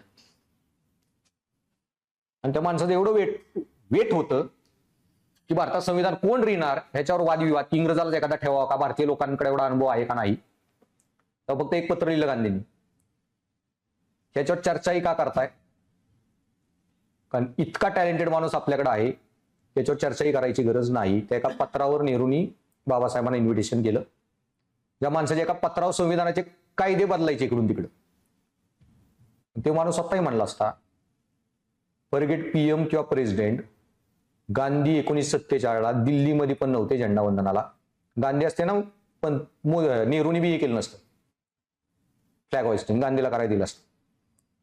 माणूस नौखालीमध्ये हरिजन वस्ती झेंडावंदन करून साफसफाई करत होता. हे की ते सांगितलं ना की परिणामाचा विचार न करता की बाई मला ना पंतप्रधान व्हायचं ना राष्ट्रपती, हे जे नैतिक आहे तेच करायचंय आणि तेच करत राहणार. ही आंतरिक प्रेरणा, हे जे म्हणतात भावनिक बुद्धिमत्ता. शिवाजी महाराज म्हणले का मला अख्ख्या भारतावर राज्य करायचंय, अलेक्झांडर सारखं सगळ्या मेडिटेरियन मधून येऊन कन्याकुमारी जाणार आहे, कन्याकुमारीतून परत इजिप्तला, इजिप्तवरून माघारी ग्रीसला, जगाचा राजा होणार आहे. शिवाजी महाराज काय म्हणले, स्वराज्य बनवायचे ज्याच्यात लोकांचं कल्याण, प्रत्येकाला वाटेल माझं राज्य. चंद्र मोठा होतो, प्रतिपचंद्र लेखिवे, तसं कल्याण वाढणार राज्य. ही असते आंतरिक प्रेरणा. ती गोष्टच तुम्हाला आवडते करायलाच, आणि तेव्हा तुम्ही करता ती होती भावनिक बुद्धिमत्ता. ते प्रसन्नात का, त्याचं जस्ट एक उदाहरण. प्रसन्नात यायचंय मला लोकांची सेवा करायला. पहिली पोस्टिंग मिळाली मणिपूरला, सगळे चपट्या नाकाचे, माझ्यासारखे एक बी दिसेना. गेलं मोटिवेशन काम करायचं, वाटलं दबंगिरी करा. पोस्ट निघल्यावर मागच्या लिस्ट बघा, 2-3 स्टुडंट जे होते, एक डीसी वगैरे, अख्खे डीसीचे 16-17 जण होते ना, सगळे विदर्भात येऊन गेले. फडणवीस साहेब इकडे वेस्टर्न महाराष्ट्र सगळी सिटिंग लावून बसलेली. वेस्टर्न महाराष्ट्रात पोस्टिंग पाहिजे, चला म्हणले जंगलात. तरुण रक्ताची गरज आहे तिथे. तुम्हाला गेला नागालँडला, कोणच माझ्यासारखं दिसेना, नोकरी कशाला कराल बाई. भारताची मला सेवा करायची ना, कायदा सगळीकडे सेम आहे, संविधान सगळीकडे सेम आहे, माणसं भारताचे नागरिक आहेत, त्यांची सेवा करणार, दॅट्स इट. बाकी मला घेणे देणं नाही. ही प्रेरणा असेल ना तर प्रसन्नात भावनिक बुद्धिमत्तेने काम करसाल. सो हा अख्खा विषय मी सांगितला ना, एकाच गोष्टीने बघायचा आहे, सिलेबसमध्ये ह्याचा काय संबंध आहे. कळलं? ऍप्लिकेशन प्रशासकानात का हा टॉपिक आहे. प्रत्येक टॉपिक तसा विचार केला ना की उद्या मी सरकारी अधिकारी झाल्यावर मला काही कामाला येणार आहे ना, असा अभ्यास होता ना विषयाचा. बाकी तुम्हाला काही बघावं लागत नाही. सो तत्वज्ञान आणि मानसशास्त्राचा भाग सांगितला. आता फक्त प्रशासकीय नीतीशास्त्राचा भाग राहिलाय, तो मी तुम्हाला नेक्स्ट लेक्चरला माझं जेव्हा असेल पुढचं. सो माझे अजून 2 demo lecture syllabus डिस्कशनमध्ये ACA Bharatiya Samaj, ते छोटे टॉपिक आहेत तासाचे, आणि हा तिसरा पार्ट जो आहे तो राहिलेला होईल.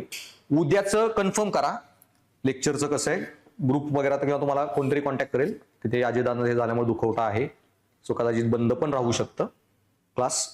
तर मग परवा होईल. सो उद्या किंवा परवा मग जेही लेक्चर होईल, हिस्ट्रीचं लेक्चर होईल पवनमाळी सरांचं. इथपर्यंत काय डाऊट नाही तर नाही. कुठल्याही विषयाची तुम्ही काळजी करू नका, मी जे शिकवणार त्याचे तर अजिबात करू नका. नोट्स, कंटेंट सगळं. बाकी जे पण विषय आहेत सगळ्यात फॅकल्टी बेस्ट आहेत. पण कुठलाही एक विषय तुम्हाला कमी जादा जरी काय वाटलं किंवा एखादा टॉपिक वगैरे नाही, मला सेपरेट सांगा, मी सेपरेट तुमचे त्याचे लेक्चर नंतर घेईन, कुठलाही विषय असला तरी. ओके, पण तुमचा कुठलाही टॉपिक पण सुटणार नाही. ओके, इथं काय मला काय, आता मीच इथे डायरेक्टर असल्यामुळे मला काय हे गरज नाही की हे एवढे तास याला दिले त्याला तेवढे तास दिले वगैरे. ओके, मला वाटलं मी अजून एक्स्ट्रा लेक्चर घेईन ते टॉपिक शिकवायला. आणि हे जे आहेत तर इथिक्स बिथिक्स एसीए भारतीय समाज त्याची जराही काळजी करू नका. Okay, see you.